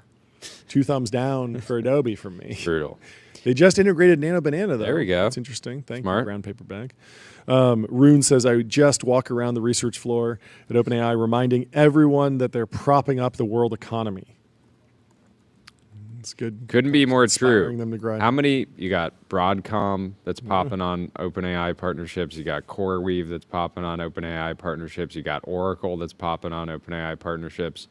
How many? We got a lot of important companies that are riding with OpenAI. SoftBank, right? Yeah. SoftBank doesn't get enough credit. The stock's up. It is crazy that stock's up 118% year to date. When the last batch of hyperscalers were birthed, there wasn't so many big companies that were like highly indexed or dependent on them. You know, like Google's growth. People weren't like, oh, if Google doesn't work out, like, you know, Microsoft is screwed. Or when Facebook first started, it wasn't like, oh, if Facebook stagnates, like the global economy will fail. It's like it was like its own thing, off in its own world, building its own data centers, and they were scaling, but it wasn't that crazy. Yeah, another. Well, Roon's coming on, so we're mentioning 3 mentions of Roon so far. Well, how about a mention of 8Sleep? 8sleep.com. Get a Pod 5, 5-year warranty, 30-night risk-free trial, free returns, free shipping, baby. How'd you sleep? I was away from home last night, so I have you no don't idea. have a number. I got an 80, so win by default. Wow, not amazing. I'm getting back into it. I'm waking up. Shouldn't be winning these with an days. 80. I know, but win I'll by give it to default. you. Starbucks Code is TBPN. closing hundreds of stores and laying off staff as the chain continues to struggle. Is this post? But the community note says Starbucks is closing about 1% of stores, which comes out under 2,000. They plan to remodel old stores and open more. So story is developing. 2 cents. The social network for your net worth did a poll and said, what's your main caffeine source? Who do you think won? Who do you think the richest said? The most amount of value, I believe, went to energy drinks, but the most amount of votes went to coffee and tea. That's actually so bullish for energy drinks. Yeah, the read on this is that the rich people are using energy drinks and the poor people are using pills, caffeine pills. That makes sense. I mean, the most economically efficient way to consume caffeine is through pills, right? They're super cheap to buy caffeine pills. But no caffeine had a strong showing as well. So pick your poison. Energy drinks might be something. This is a perfect transition. We got to talk about Avi Schiffman's out-of-home campaign. If you want to run an out-of-home campaign, go to adquick.com. Out-of-home advertising made easy and measurable. Say goodbye to the headaches of out-of-home advertising. Only AdQuick combines technology, out-of-home expertise, and data to enable efficient, seamless ad buying across the globe. And as much as we love out-of-home campaigns, as much as we love ads, probably don't do what friend.com it's an aggressive move. The scale at which they've seemingly bought up all the out-of-home inventory in LA and New York. I'll give you the numbers. So Avi shared, he came on our show and said he's doing the largest out-of-home campaign in history. And I was like, that can't be true. That's so crazy. What about, Avengers? What about GTA 5? Like, there's got to be huge campaigns that have been run. But it seems like he might actually be running one of the biggest campaigns, if not the biggest campaign. He says 11,000 car cards. I don't exactly know what a car card is. 1,000 platform posters, 130 urban panels, West 4th Street domination, 100% print, all 5 boroughs. It's the largest NYC subway campaign ever happening now. We have seen it all over LA. He said it was the largest billboard ad buying campaign of all time. And the ads... And this is a crazy... Don't say a lot about the product. It just says friend.com and it shows you the pendant. And the pendant is kind of white on white. Well, some of them do. Jumping off. So yeah, some of them, I'm seeing one from their subway campaign that says... And one thing is, Avi is pitching this as your new roommate. Yes. And the reason I think this is not, there's the thing that's great about the campaign is how controversial it is. Yep. Right? There's a lot of people that are going to be taking pictures, just saying, look how dystopian this is, and posting it. That's exactly what's happening. Then, someone defaced it and said, stop profiting off of loneliness. But then one person that saw that's going to buy it. Yep. Or it could be more, right? Yep. But Avi markets this as your new roommate is waiting. Which is funny to me because I've people had a bunch of great roommates back in the day, but I like them even more now that I'm not sharing a space with them. Exactly. Right? Living by yourself or with your family is amazing. And I'm not personally in the market for a new roommate, but I don't think the target market for this because I hang out with you for 12 hours a day. Yep. And if we're not hanging out, we're probably on the phone talking about technology and business. But in the subway campaign, they say, it says, I'll never bail on our dinner plans. I'll binge the entire series with you.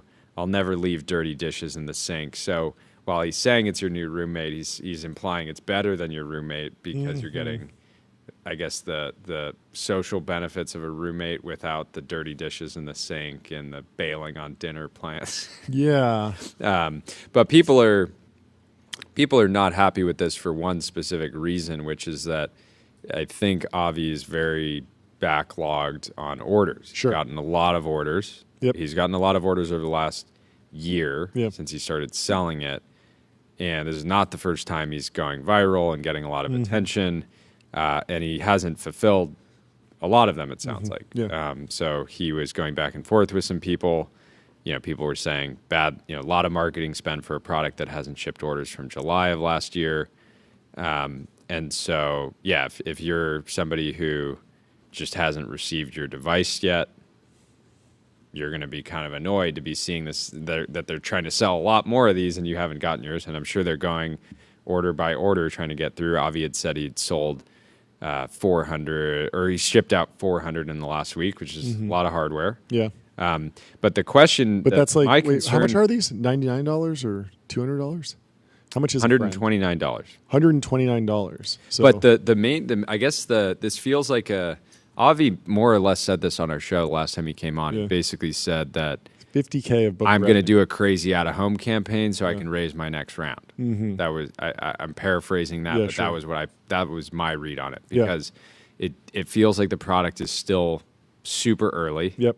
The review from Wired was abysmal. Yep. And I'm sure that you can make the argument that the people that reviewed it are not the target demo, but I haven't, the concern is that we're not seeing a ton of customer love out there. Yeah. People are getting these, and so telling the entire world about your product before it's ready. Billboard campaigns can work to get hype and early interest. Yep. But they're best when you have a product that is already loved and you're just able to get more eyeballs on it, more attention, more customers. And so getting a whole new wave of customers that are then going to be waiting a long time for their device, and then potentially people that are getting them currently are potentially let down, it just feels incredibly risky. The other thing I was looking into is, the website right now, I wonder how it converts. It's possible that, it's priced in a way that it is pretty affordable in terms of like where devices play. Like people were shocked that the Meta Ray-Ban displays are $799, and that's what, 7 times as much money. But it does feel like it just takes a while to tell you what the product is, and like. Yeah, the main thing is this kind of parallax scrolling. It's a lot of like motion, a lot of physical. Like I got to do a lot of work. You can't hit order from like landing on the web page. Yeah, I wonder if you go in the Wayback Machine, can you find what Apple's website was back at the first iPhone launch? Let me find that. I bet you there was a big buy button You want to buy a buy button no matter where you are on the website, you should always be able to hit buy. Yeah, I mean that's like standard is like above the fold. Don't make them scroll. Okay, when did the iPhone come out? 2007, right? 2007. Let's see what the Apple website looked like in 2007. October. Let's see. It's loading. I'm so excited. Yeah. Well, you know what a better piece of accessory might be? Something timeless. Instead of a pendant. Exactly what you're thinking about. What am I thinking about? Some hardware. For the wrist. I think of an Aquanaut as a friend, really. And in some ways, it's super intelligence. It is. Can tell you the time. Can tell you the time. Can tell you the date. Well. Better than a human. A chronograph can tell you. It can track time better than a human. It can. It's more superhuman. Oh yes, of course. If you're timing lap times on the track with a Daytona, that's going to be way more accurate than doing it in your head. So head over to getbezel.com. Your Bezel Concierge is available now to source you any watch on the planet. Seriously, any watch. Oh no, the Apple website is not loading from 2007. Well, the Apple website today is definitely best practice for selling consumer. Yeah, electronics. it's tough to make a comparison to today because everyone knows what an iPhone is and they're on number 17, and so they can just say it's an iPhone. It's the best iPhone. It's a new iPhone. iPhone 17 Pro. You can hit the buy, or you can hit learn more. If you hit learn more, you land on a new page with a cool video that says buy. It's just buy. So, anyways, we'll see how this plays out. The challenge is, having this visceral of a reaction even from tech insiders. Yeah. Wow.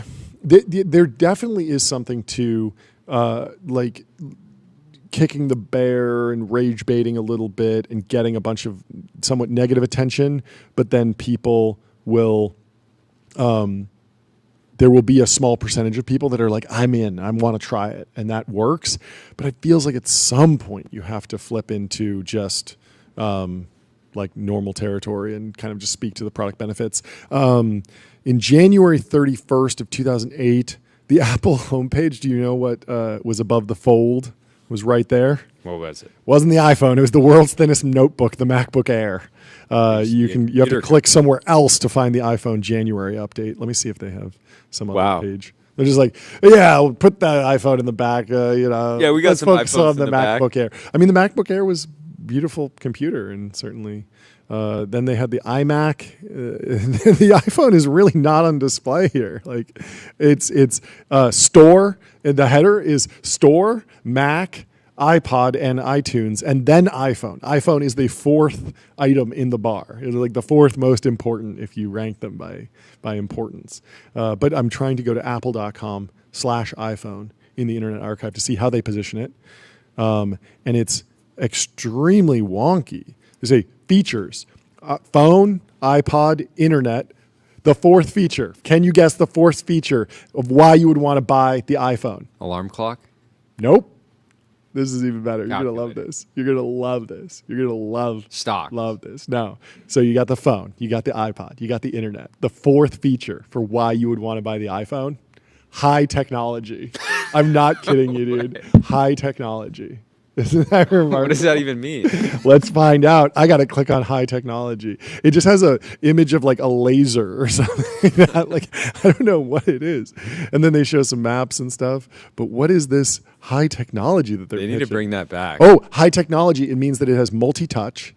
It has wireless. It has an accelerometer and a proximity sensor. That is high tech. Multi-touch was high technology at the time. That feature set allowed you to drink beer, an animated beer. The accelerometer was the reason that you could do that. That's right. That actually was high technology at the time. This That was high tech. We groundbreaking. don't know how to make high technology. We anymore. don't. We don't. I mean, We got we were got talking to the vibes. meta team, and we were like, got- "Make the beer app." What's the beer app? And it's such a joke. Oh, the beer app, but the beer app is a moment that means that you've arrived and you have the crazy developers and people are making memes and they're using your technology in ways that you never could have imagined. If you're And not you getting break through. memes, you're cooked. Yes, exactly. And Studio Ghibli was that. We've yet to see that on the Vibes app. What will the friend version of that be? What will be becoming a platform? What will be the product or the use case that isn't imagined by the designer that winds up driving value, or at least for fun, like going to Wander. Find your happy place. Book a Wander with inspiring views, hotel-grade amenities, dreamy beds, top-tier cleaning, 24/7 concierge service. It's a vacation home, but better. Did you see the Fermi IPO? QCap says the upcoming Fermi IPO will be the most 2025 IPO. All the red flags are there, literally every single one. There's no revenue. It has a $13 billion valuation. It's powering AI by 2038. There's a nuclear component. The nuclear component will be called the Donald J. Trump Generating Plant, which only could mean one thing: buy. So I think this is going out on the NASDAQ. Texas-sized Looser IPO. requirements than NYSE. It's a wild time out there. Be safe. Who's Do your own research. And this, of course, is not financial advice. We might be founded only 9 months ago. 9 months to get to About 13 to billion. Is that a new record?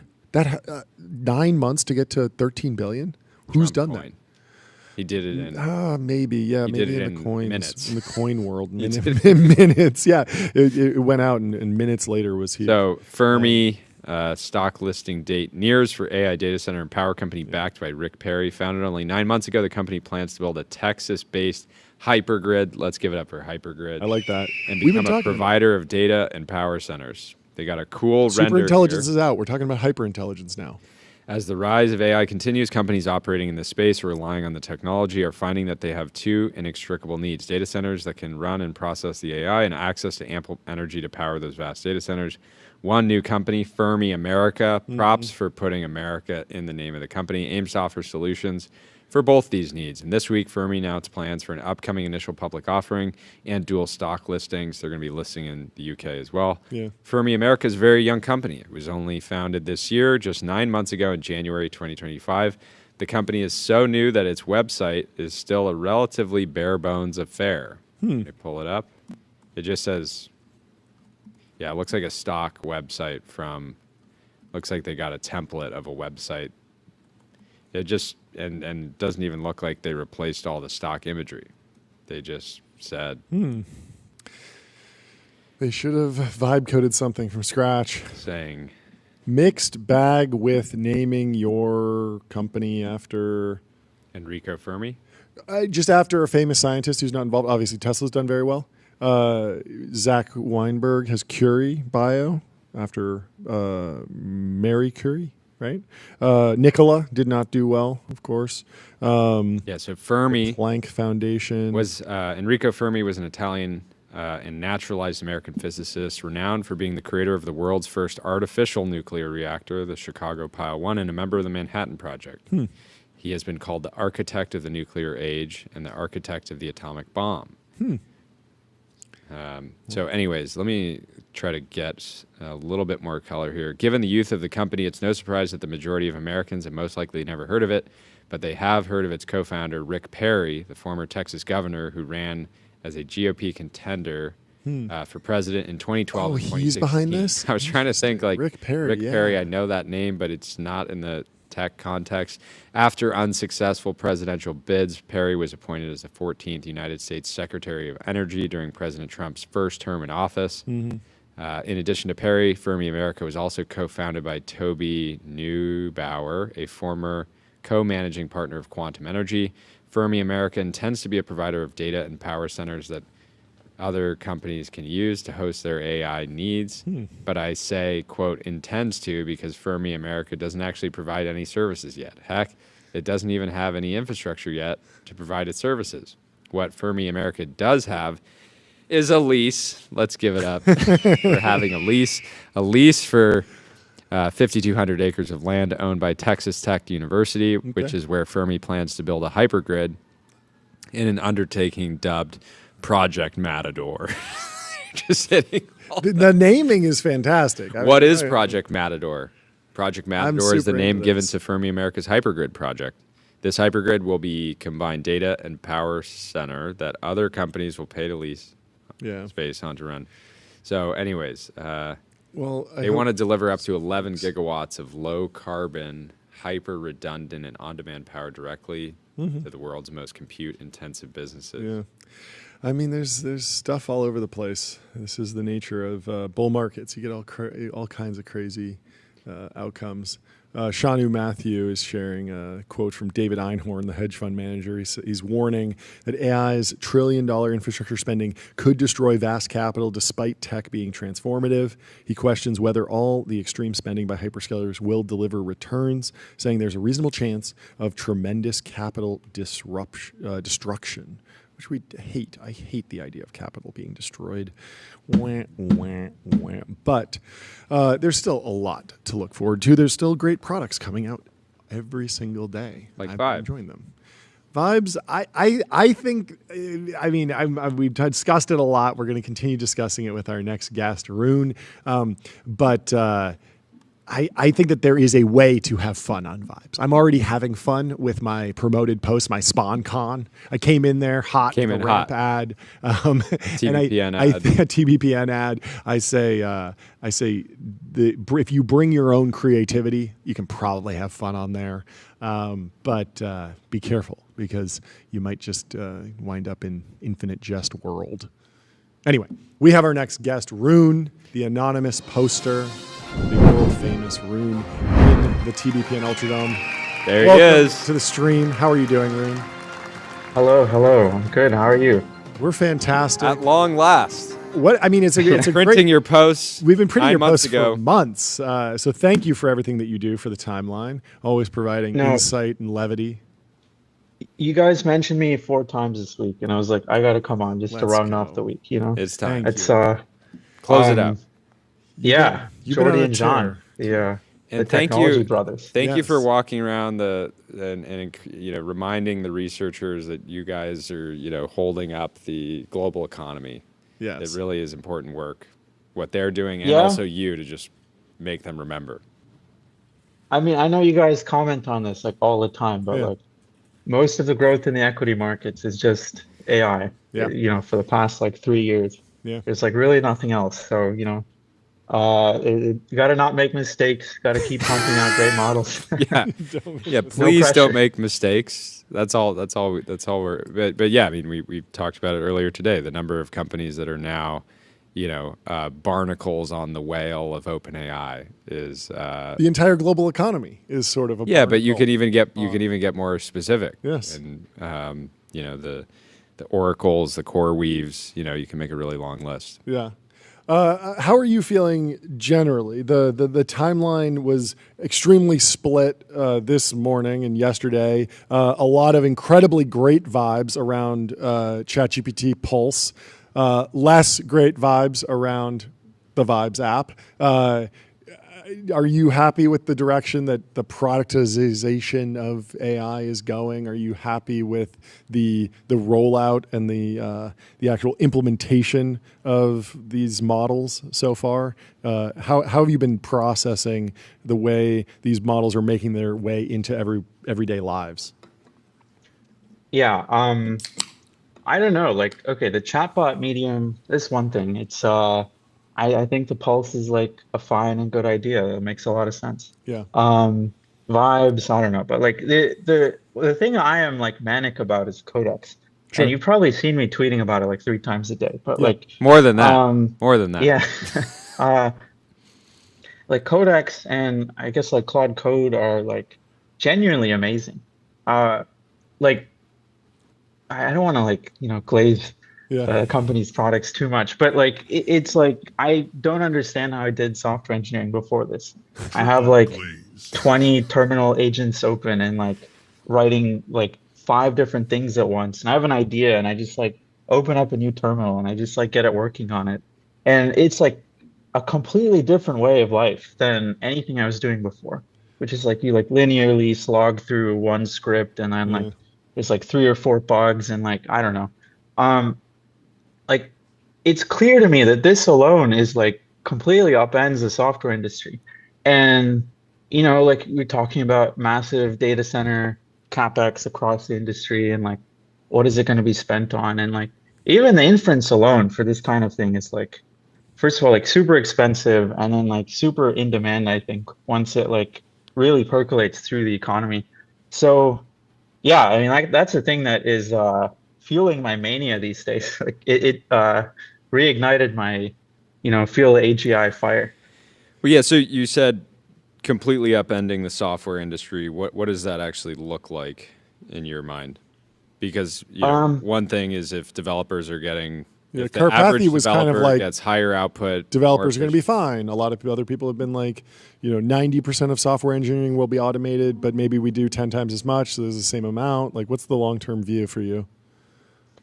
yeah, I like really don't know Yeah, about the jobs or whatever. It's like extremely non-linear and hard to predict. yeah, I feel like there's so much um like I see the product managers at my company, they're like vibe coding useful apps all the time. And yeah, like people who are not even engineers are becoming like programmers because of these things. yeah. And I'm sure that's the case for like the most junior level engineers who are like bright are like now they're like way better than they were before. I remember my first year of programming and I was like running to my mentor for like like how do I run this whatever basic thing, and like they just don't have to do that anymore. Like they can avoid all that embarrassment. They have this like amazing agent or like the ChatGPT itself or whatever it is.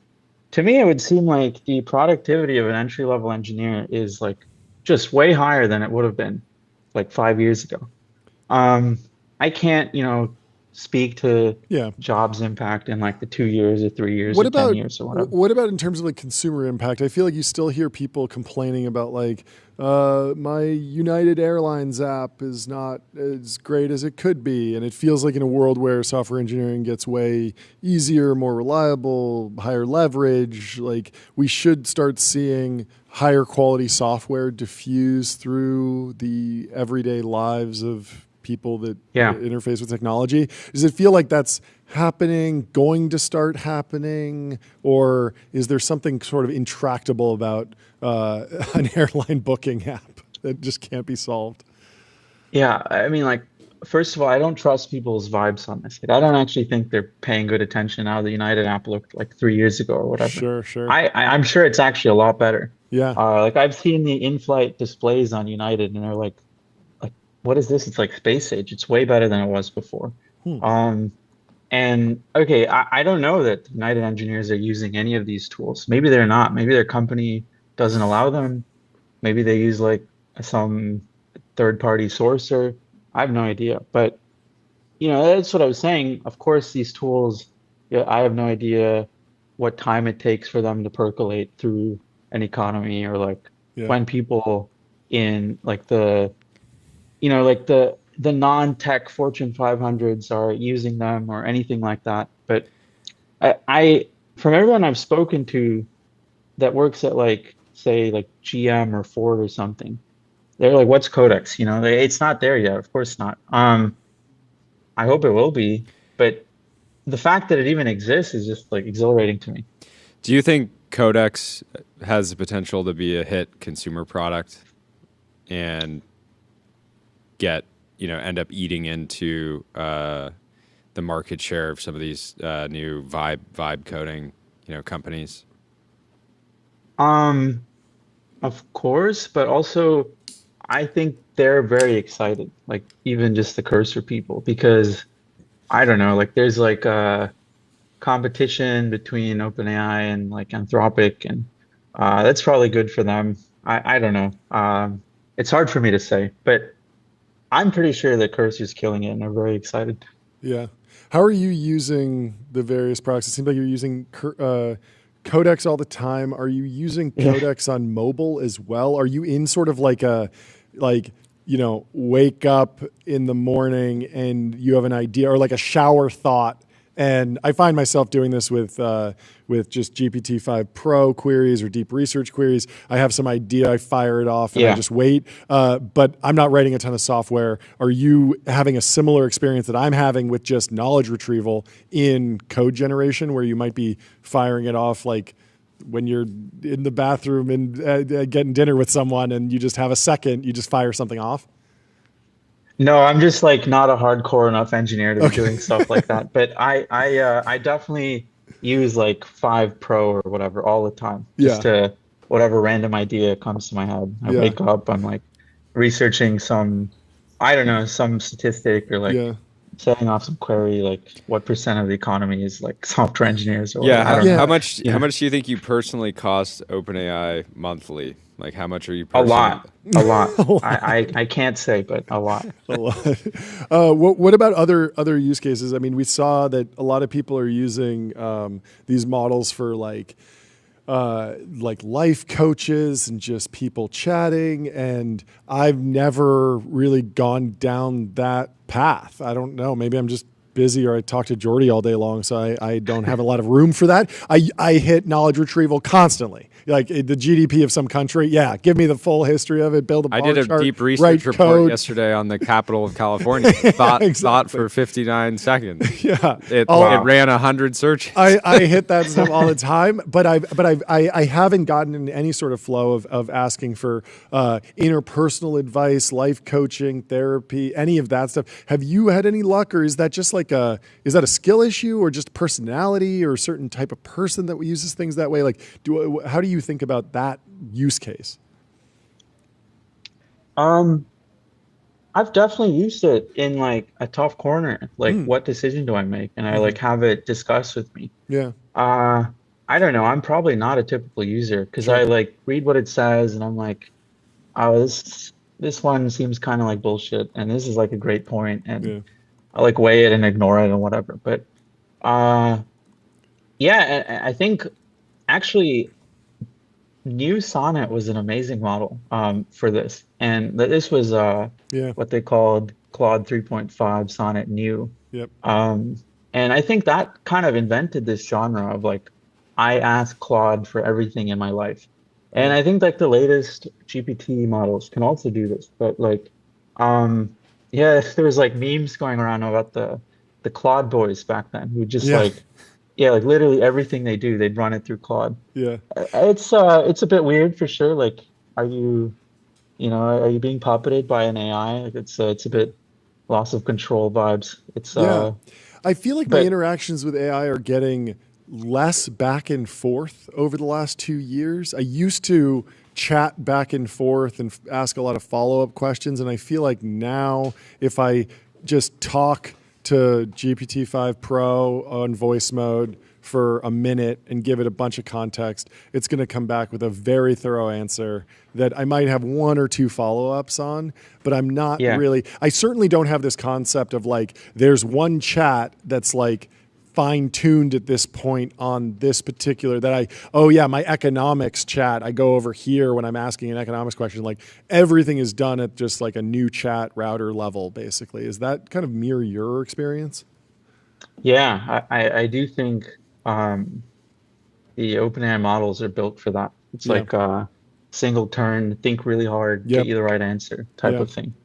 Yeah. Um, What about like the flavor uh, of the responses? Like with the GPT-3 API, it felt like if you prompted it with like the green text, you'd get a green text back, and it felt like there was a lot of variation in the style of writing. And now we're seeing it. Maybe it's just the way people are prompting, but it feels like there's a little bit of like a consolidation in the textual style, the stylistic flourishes, it's not that, it's this, and the M dash and all of that. Like, it feels very much like if I opened up your app and asked the same question, I would get the same stylistic flourishes. And I'm wondering if that's something that you think will continue, or maybe that's just a temporary moment of time and we'll wind up in the future where someone's talking to the vibes of Claude 3.5, maybe in a completely different model, but they have those vibes over there, and then someone has 4.0 vibes over here, but they're not talking to literal 4.0 or literal 3.5, but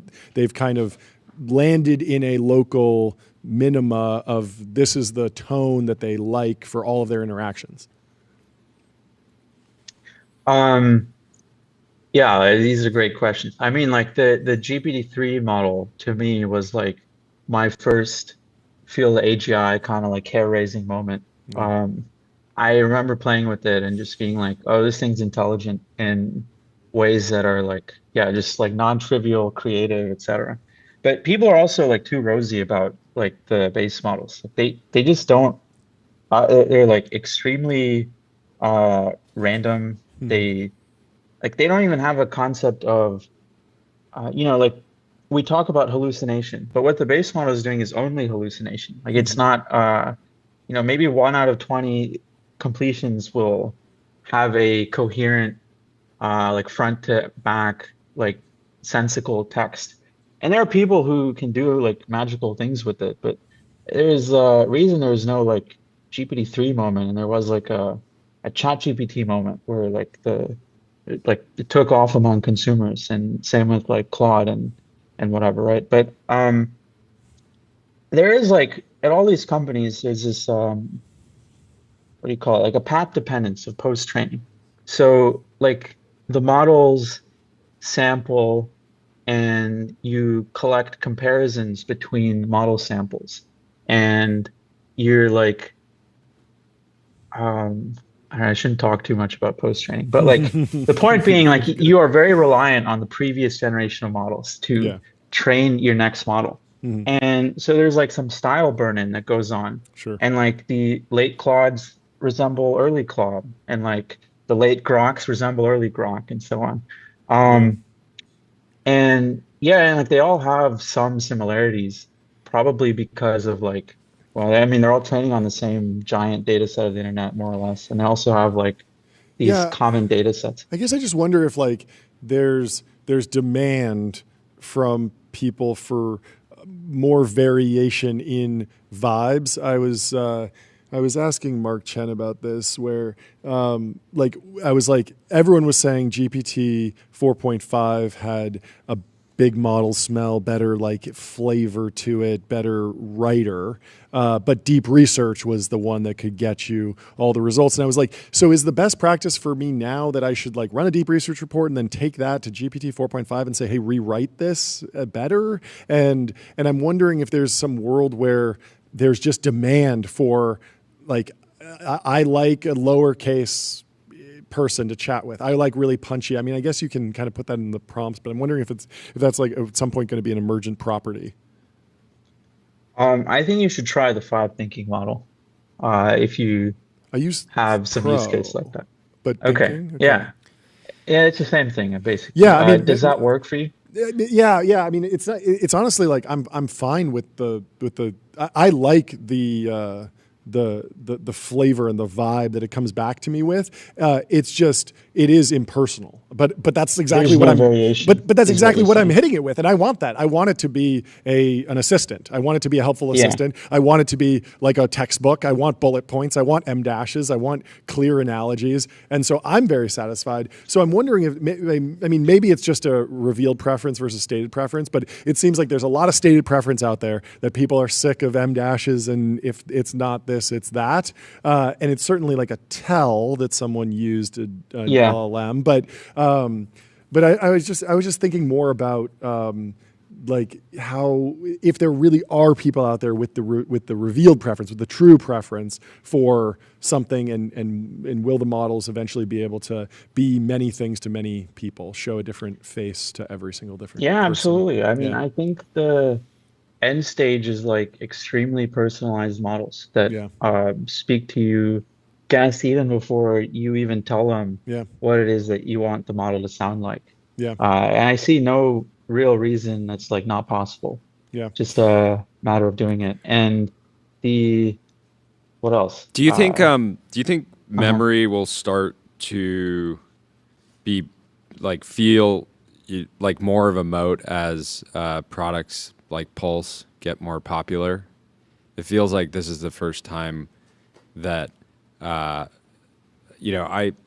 I don't feel Hold on, like can I've I ask you guys a question? Please. yeah. When I saw the first episode, it was called the Technology Brothers Podcast Network. Yes. What happened? It was just Technology Brothers, Okay. and then We had a big problem, we needed a better which is that domain.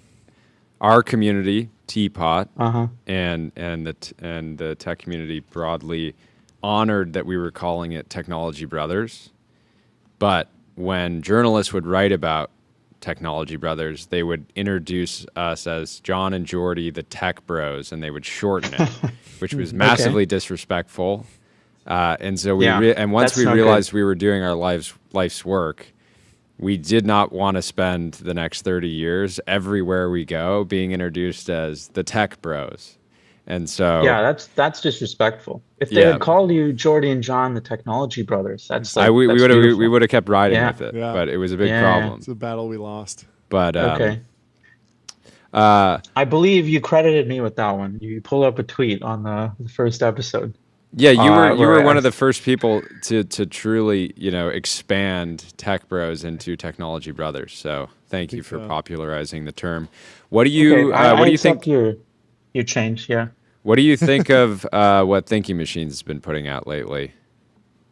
Um, I think it's really cool that, like new labs, they're incentivized to speak very openly about their research because, like it's a great recruiting mechanism. Hmm. You're like, there's some cool research you're doing, and like, let me come join. And then like, I don't know, maybe I guess Facebook was pursuing this strategy a while back, or Meta or whatever they're called now. Yeah. They open source everything. They write a lot of public papers, and it was a big draw for people. Um, I haven't read the latest paper, but I read the last one. It was something I had been wondering about for a while, and like was a common question in the industry about determinism and non-determinism and so on. Yeah, it's good stuff. It's I good can't stuff. I It's good I stuff, don't know sir. like it's great stuff. I don't know Um, specifically what they're working on. I've heard rumors, but I won't. I can't. I shouldn't Yeah. talk yeah. about it. What about hardware form factors? What's speak generally. You don't have to talk about what you guys are working on internally, but what's exciting to you in hardware broadly? Do we need new dedicated devices, or is the phone good enough? I don't know. I don't have the answers to that. I like genuinely don't think about the hardware side Hmm. very much. Well, that says something in itself. Yeah, I mean, I'm pretty happy with my ChatGPT on my phone, but What was on your pulse today? I don't think I checked. I Mine guess I could check was right now. Check right now. mine was shockingly interesting. Pulse is a window into the mind. It was extremely interesting, talking about bottlenecks and compute revolutions and retired coal plants powering AI campuses, and it even had one. I was searching for different options for bonded cellular networks. So if you want to bond a Verizon and AT&T like SIM card together to get like a really powerful Wi-Fi hotspot on the go for live streaming, obviously. And it had a whole Yeah, deep dive on that. And it's like, yeah, I'd searched for that, but I would love to have that resurfaced to me in a different format. right. And so I was very pleased with the results. And it also felt like deeply, maybe it's just like the way I've been using the product, but it felt deeply anti-brain rot. It felt like, oh, these are articles. I don't even know what you would call them, but summaries that certainly push me to go deeper into something that's actually hard work learning, as opposed to something that's more like candy and helping me just kind of Yeah. tune out things. I enjoyed that. Look, here's like mine is just exactly what you'd expect. It's like tracking AI's impact on power markets. It's like Sure. Chinese infrastructure spend. It's all Yeah. this kind of stuff. Yeah. I mean, A very predictable it's very technology predictable. and business. Yeah. Now I Yeah. want to know. Share that article with me. I want to know about Chinese infrastructure investments and how they're tracking with the Well, US. maybe that's a feature. Roon shared his pulse today. I think so. Check it out. I mean, you can already share the link. So yeah, you'll need to be able to share it in the app. Anyway, what else is keeping you up these days? You were talking. You kind of laid out. We reviewed the post on the show. Just talking more broadly about the nature of process power and Dan Wang's book. Have you? Where do you sit on the general characterization of the lawyerly society in America? Does it feel like we are becoming more lawyerly or less lawyerly? Well, some prominent engineers, founders in AI have certainly gotten litigious recently. So maybe America could do both. At the same time, many engineers are crossing over into the government.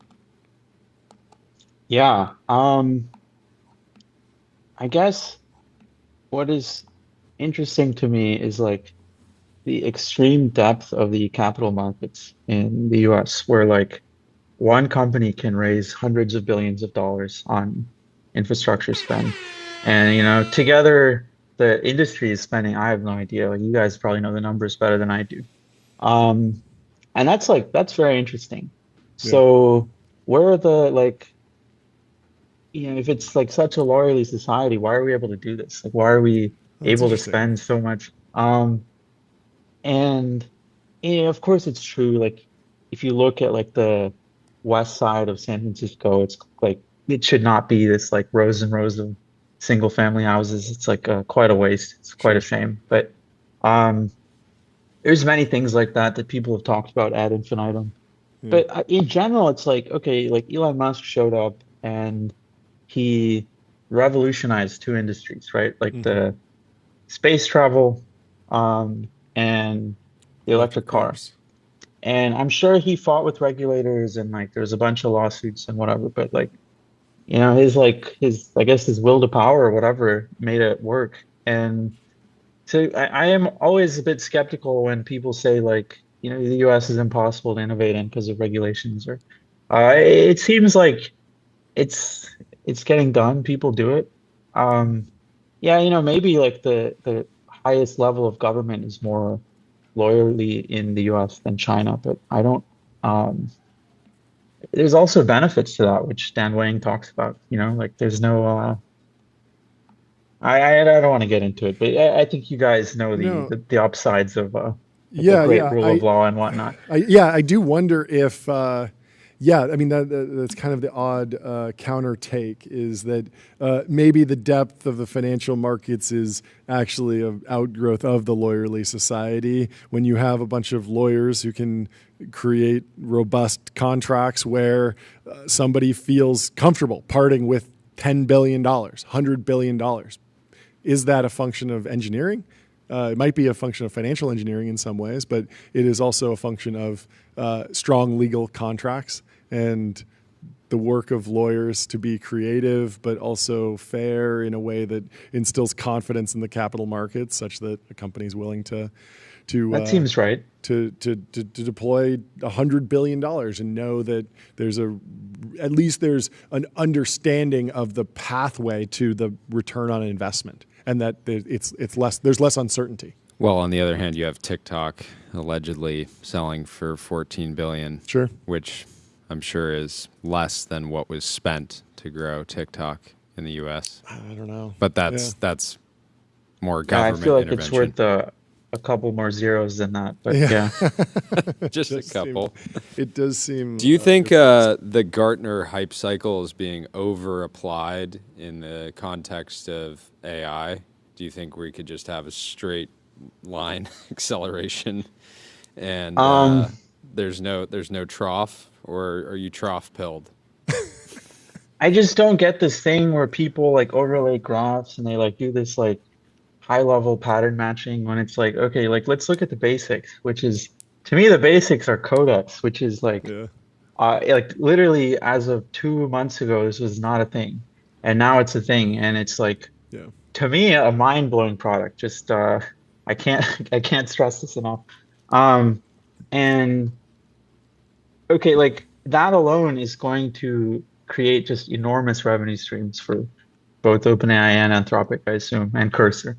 Um, so like I don't know, I just don't it doesn't seem worth the yeah, of course, like Yes. Will it the whole create? world is Will so it create a over-leveraged. trillion? Yeah. Will it create a? So will it create $1 trillion revenue stream? Potentially. I don't think it needs to create $1 trillion revenue stream to keep up with the data center plans, but that's Take it yeah, one that's step not at for a me time. to say. You Yeah. should get on the CFO or something of one of these companies and ask Well, them. What about give us your read on the state of open source today?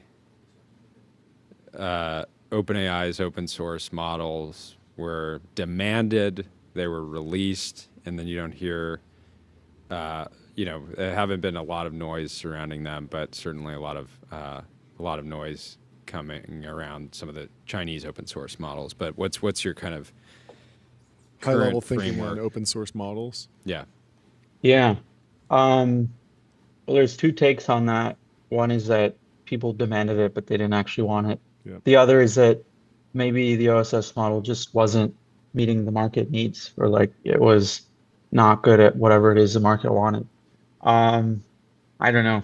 Maybe Yeah, it's it's a also being stated. I used. mean, I have no to me, idea. it's a stated Uh, versus revealed preference, at least for a lot of the people that were most loudly demanding open source. I mean, this has I happened will say throughout some of these so many the his yeah. Chinese Kimi K2 model is like really quite excellent to me.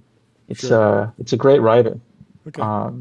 Yeah, it's like the model I compare against most internally. Yeah. It's kind of cool. I mean, people have been demanding open source versions of technology for a long time. There were open source social networks and open source. There was an Mhm. open source version of Shopify, and Yeah, yet Shopify accrued all the value, and no one's forking that particular Ruby on Rails project just to get their e-commerce store up and running because I there's think there's like two problems with the kind of hype around open source. One is like, okay, you've open sourced the model, but it's also clear that that doesn't immediately make it accessible to like a billion people. totally Um, like obviously the ChatGPT product and like whatever else, yeah Grok is hugely downloaded, Gemini, whatever. But like the it's like by far the easiest way for someone to access AI yeah and for free. They're like doing it for free. yeah Um, so like on that angle, it's not really all that decentralized just because the model weights are like flying around. Um, Second of all, if everything was always open source, you guys know as well as I do that it's like whole industry would never support this kind of capex, yep and this R&D spend and yep. whatever. And so like there's just there's no way like that's just the only way to do things, and like that's just normal capitalism, you know. Yeah. Question from the chat: did you read One Piece? No, I have not. I have a bunch of friends who swear by it, but I've never gotten into that. Are I there hear any it's really other long. Are there any other cultural influences that you pull from? Favorite movies, books, comic books, Oh anything? yeah, of course, all the time. I What's at the top of mean, the stack? my favorite show ever is probably this anime called Evangelion. Oh yeah, It's like a 90s TV show. It's like kind of grim, but like is just a staple of like the mecha fighter genre. yeah. Are there Um, are there metaphors from? Is it Evangelion or Evangelion? mhm. Is there a metaphor Real that heads people call it pull from? Evangelion, yeah. Evangelion, yeah. It's Uh, because that's like the way the Japanese say it. But yeah. Yeah. Are there themes in that story that people pull from and apply to like the modern world, and they go, "Oh, this is just like Evangelion, Evangelion." Um, I certainly think there's like a dense religious metaphor in there for like, I don't know. It's like a classic coming of age tale where Sure. um Bill Dungsgerman. exactly, that's what they call it. Yep. And this kid, he's kind of like a depressive Hmm. like he's got none of the good qualities of a protagonist. He's like constantly crashing out and he's like there's a bunch of girls who are into him and he's like not capable of talking to any of them. And he Elite. but he's like magically like the best guy in the world at piloting these robots to beat these aliens. And like humanity keeps calling on him, even though he's like being mentally destroyed, to come combat the aliens. And it's There's a like this lesson in story there. about like, yeah, If you can crash it's a out and story not about like, talk to women, but if you're good at driving the robots, History will you're- remember your name for sure. totally. What's the best way to get So started with Evangelion? start with episode one. There's only Just like watch it. It's not 22, like, oh, you got to read the 26 books episodes. first, that type of thing. You know how people will say that about like, don't watch the movie until you read the books or whatever. If you want to get really pedantic anal about it, there's like a different subtitles that came out in the Okay. 90s that are better than the Netflix subtitles, but Okay. like Okay. it's So not really that important, yeah, like that's what I was it's a looking pretty for. big barrier to entry. Okay. Um, Okay. there's 26 episodes in a movie. It's pretty straightforward. It's not like some crazy watch order and whatnot. Okay. Maybe I'll have to Um, check it out. yeah, Yeah. What else you got, Jordan? there's what's a bunch of your media I love. Yeah. Uh, what's the current state of the talent wars from your view? Did we peak over the summer, or is it still just as intense? What's your read on it? I mean, it seems like okay, if a researcher is a manager of compute and the compute numbers are growing, and then like the effectiveness of a researcher is more and more important, then I don't know, like that line is trending up and to the right as far as I can tell.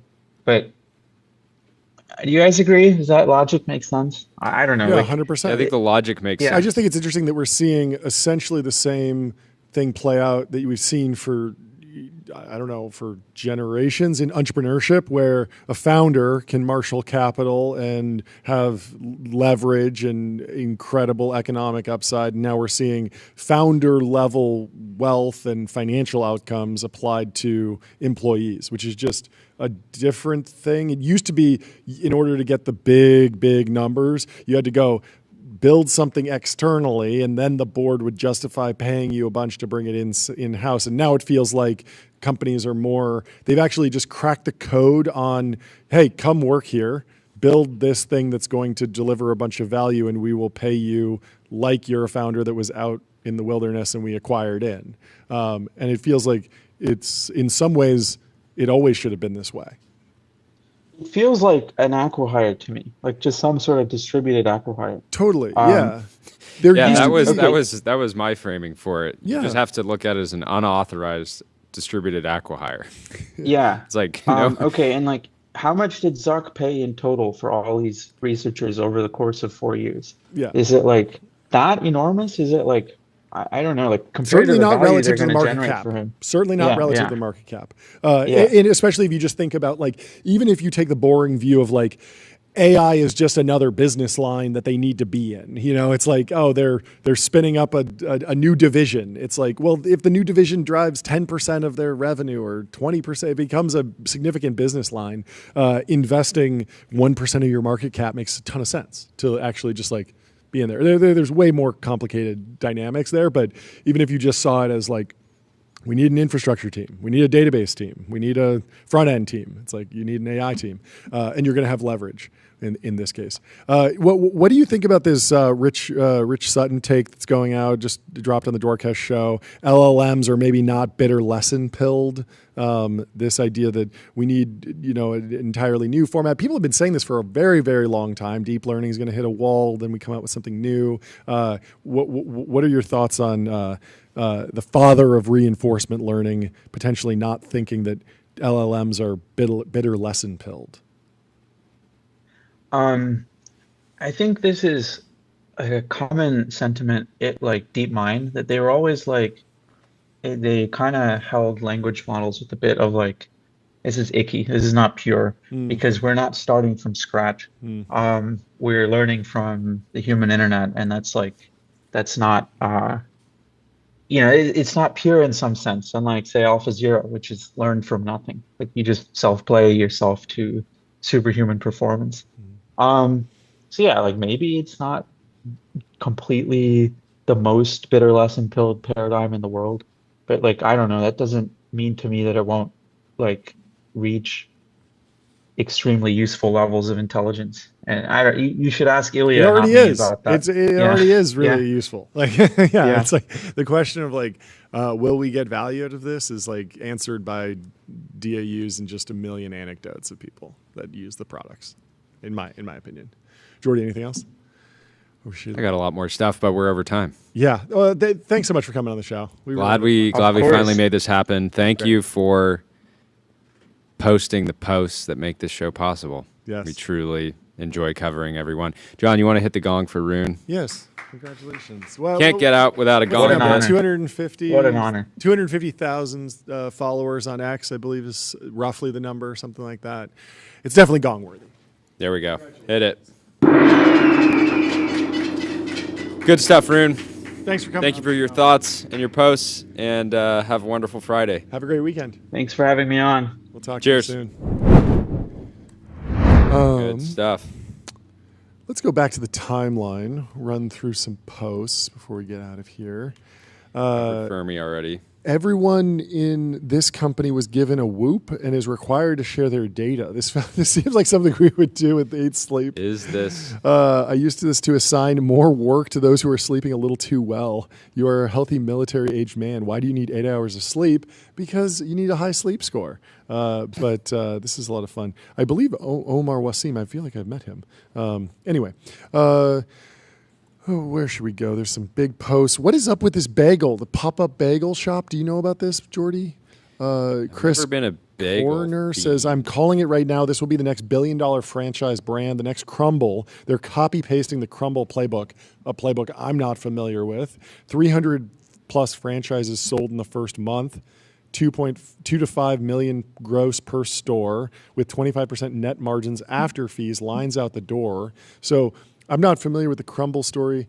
This feels like some new Crumble model. Cookies is probably the breakout franchise of the last 5-10, I think more like 5 years. So they sell cookies all over the country now, franchise model. So I think they maybe operated their first few stores. They now are like very focused on the franchise model. They have cookies that are probably like the least healthy thing that you could put into they're your body. like really over the they're just, top, like, right? really It's like a over whole the top. cake in a cookie, basically. Yeah. Really So, dense. super high calorie. I'm sure they're super tasty. Yep. All over the country now, and they just. But it sounds like a unique business model where they've cracked the code on scaling retail through franchisees very soon. You always hear about like McDonald's and Burger King franchisees. yeah, That takes a franchise. long If you can time. have a durable hit consumer franchise, it's one of the most amazing businesses in the world because you get paid some percentage off the top. Yeah. So it's not a percentage of profits. You're getting a percentage of gross revenue in exchange for giving somebody access to your brand and like menu and supply chain. It is valuable. And they sort of have an entrepreneurial outcome as well. Like there's plenty of towns where like there's a guy who owns a couple McDonald's and does very well and has a boat. Yeah. And then there's also Patrick O'Shaughnessy profiled the company And they're some street advisor company that does roll-ups of them and has done very well as well. Yeah. Tons of examples of people making a lot of money in franchises. You can start with working in one, then you can transition to being an operator, then you can add more, you can buy more, seems like you American can dream. roll them up, and they trade at pretty, if you have a bunch of Burger Kings, they trade at a great multiple because it's a durable brand, and so I think 300 franchises is crazy because they're getting a ton of upfront revenue, and then they'll get a percentage of the gross over time. Look at this post from Jeremy Gaffon. He says, staying below a $10 million deal size for 25 years is remarkable. The real lesson from Mark Leonard, the founder of Constellation, to me is of maniacal discipline. And so the value of acquisitions was Wait, what is this? Average price per acquisition was down at 5 million for 2007 all the way through 2012, and then still really low for a decade. And paid a little bit more in 2013 and is now starting to pay more, but really just I mean, people think about these like private equity software roll-ups. The software company sells for, we see the marks. People raise $20 million. They sell for 100 million, 200 million. That's the one that gets the attention. But there are so many companies that are selling for $10 million, $5 million, $20 million. And Constellation's picking them all up and has built like a fantastic business integrating all these. You have to have some serious infrastructure to do something with a $5 million business like that you just acquired. But certainly good coverage. Buco Capital has a great post here from Intel. Apparently was up another 19% yesterday. Wow, well, it's up another 20% in the last 5 days. I mean, do you know the story here? So Intel reached out to Apple and TSMC for investment as well. And so NVIDIA wound up just kind of getting in early. As NVIDIA was like, we're going to do something. USA got in early. The USA got in extremely early. Why don't you Leopold Aschenbrenner got in. Read through that. I'll be right back. Yeah, sure.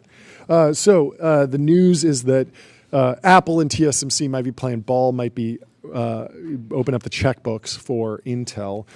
Efforts to gain tech backers accelerate in the wake of U.S. 10% stake in chipmaker. Of course, Donald Trump and the U.S. government announced a 10% stake in Intel. Intel chief executive Lip Bhutan has been hustling to secure investments and customer commitments needed for the chipmaker's comeback. Among the companies Intel has approached about investments or manufacturing partnerships are Apple and TSMC, Taiwan Semiconductor Manufacturing. Those efforts were already underway before President Trump showed an interest in the company last month, but has since gone into overdrive since the U.S. took a 10% stake in it, according to people familiar. The Trump administration has been using its influence to help revive Intel's sagging fortunes. Commerce Secretary Howard Lutnick and others in the administration have for months been urging tech companies to work more closely with Intel, which was for long the world's largest semiconductor firm before it losing its lead to TSMC. SoftBank made a $2 billion investment in Intel. NVIDIA made a $5 billion investment in Intel and is now, and that it also includes a provision for Intel to design new hardware to integrate with NVIDIA's chips. Masayoshi Son and Jensen Huang have both been demonstrative in their support of the administration's technology agenda, which includes building up domestic semiconductor manufacturing capacity and supercharging the construction of data centers needed by the artificial intelligence industry. Bloomberg earlier reported on Intel's overtures to Apple. Tan earlier this year met with Tim Cook and has also spoken to C.C. Wei, his counterpart at TSMC, about a partnership or joint venture, according to people familiar with the matter. And so basically, there's a question about how much can Apple even get out of Intel. Apple, of course, moved off of Intel chips and is now going direct to TSMC with the Apple Silicon project, and Apple doesn't pay a lot to Intel, if anything. I think they sell like one Intel Mac still. It's like 10 years old, refurbished. It's like a very slow computer.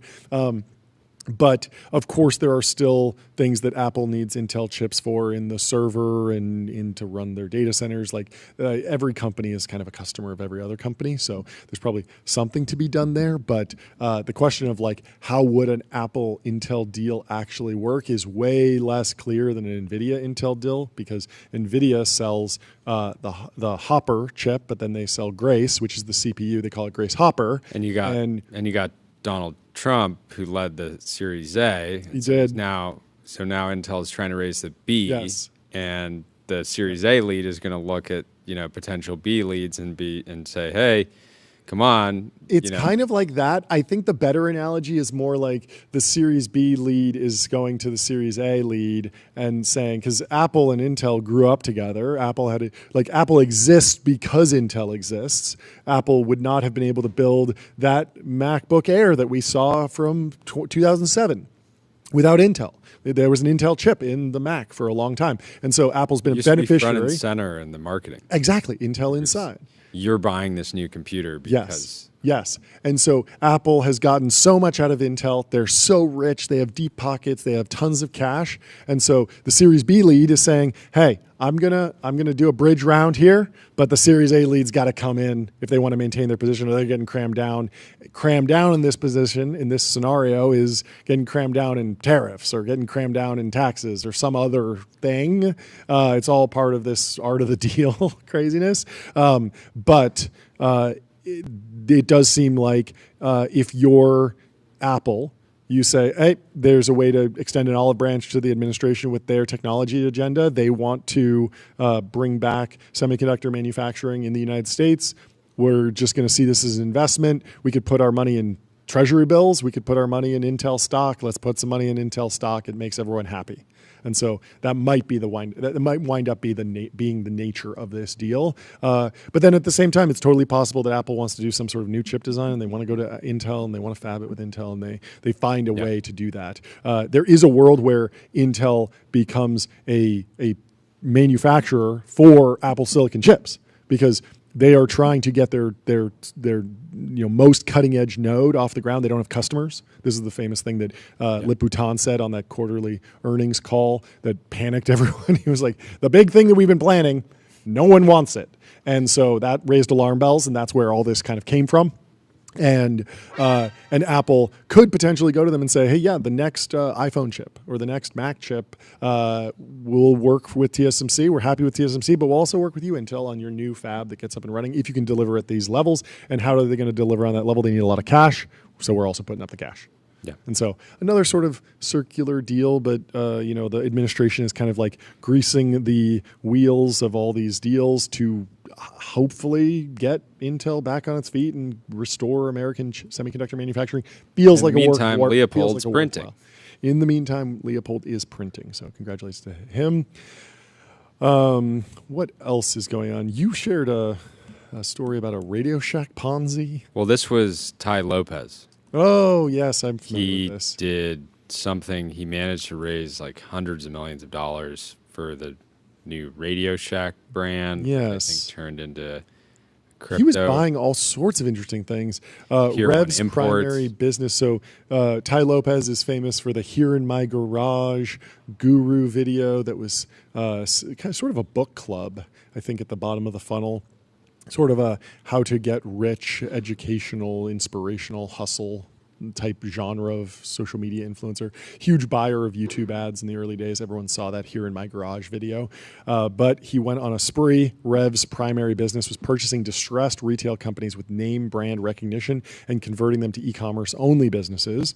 The securities offering that at issue involved 8 Rev portfolio companies: Brahms, Dress Barn, Franklin Mint, Linens and Things, which I have heard of, Models, Pier 1, which I've heard of, and Radio Shack, which I've also heard of, and I've never heard of Steinmart. Franklin Mint, Radio Shack. This is, of course, from Matt Levine, one of the greatest writers on the internet these days. Not Bed Bath & Beyond, not GameStop. Bed Bath & Beyond sure was distressed. It filed for horrific bankruptcy in 2023, but before it raised a ton of money from retail investors and absolutely doomed at the market offerings. As its bankruptcy lawyers later put it, it raised that money as part of the meme stock movement started and fueled on Reddit boards and social media website because, quote, it checked the 2 boxes needed to become a meme stock: a troubled financial situation and nostalgia value. And because it checked those boxes, Bed Bath was able to go out to ordinary investors and get them to shovel money into a furnace. GameStop was also part of that movement. Where is GameStop trading these days? GameStop was that movement because it was troubled and nostalgic. If you're nostalgic and troubled, we got a stock for you. GameStop up 18% in the last month. No way. But down 13% year to date. What's the market Current cap? market cap's $11 billion. That's huge. I feel like that's a lot. I mean, for such a troubled. I mean, Bed Bath & Beyond's bankrupt, so it's a zero. So, Yeah. On a relative basis, that's the meme stock that had some value for a medium amount of time. We'll see, but it did so well out of being a meme stock that it's no longer particularly distressed. GameStop, as you saw, is going, but it's definitely pivoting to e-commerce. My point here is that if you go to retail investors and say, "Hey, let's teach those fat cats on Wall Street a lesson. We're going to revive Radio Shack, but with e-commerce," you're tapping into some deep and obvious patterns, and you will undoubtedly raise a bunch of money that you can steal it. The quote at the top is from a Securities Exchange Commission enforcement complaint against Tanio Adrian Lopez, Alexander Mayer, and Maya Birkenrode.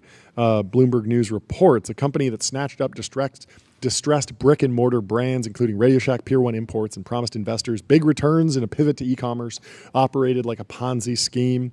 So they actually raised debt, and they were offering a 25% preferred return. Yeah. And anyways, there were a lot of red flags. It's pretty crazy. They put out promotional videos that bragged that the portfolio companies were, quote, on fire, which the regulators did not like. It says in the complaint that while some of the retailer brands generated revenue, none generated any profits. At least 5.9 million of the returns distributed to investors were in reality Ponzi-like payments funded by other investors. Yikes. Now, so you framed it as debt. It sounds like they were equity investments that were paying some sort of fake dividend. It wasn't I think actually they were structured paying as a debt. fake dividend on the debt. Oh, really? It was like, Uh-oh. yeah. So there's a lot going wrong. So here, but they accused the defendants of misappropriating approximately $16.1 million in investor funds, which were diverted to defendants Lopez and Mayer's personal use. Ouch. That's not good. The complaint also explains the business strategy, or at least the fundraising strategy. So Rev's primary business was identifying distressed companies with name brand recognition, raising funds from investors in order to purchase the brand's assets and converting them into successful e-commerce only businesses. In one promotional video publicly available on the internet, Ty Lopez touted Rev's business approach as, quote, one of the best strategies you can invest in. That sounds like financial advice. I wouldn't do it myself. Seems rough. So anyways, Matt Levine finishes off, quote, a troubled financial situation and nostalgia value, the two best things you can have to raise money from individual investors in the 2020s. So I think enough people are getting burned on these now that I think people will learn their lesson. Yeah. Hopefully, but history repeats, or at least it rhymes. Well, it's been a fantastic show. Great Thanks show. for It hanging is out with us now. today. It's close to the weekend. It is. Whatever you're doing, have a great time. We will be back Monday Be back Monday. for another episode. We'll talk to you soon. Have a great evening. Have a great weekend. Cheers. Bye.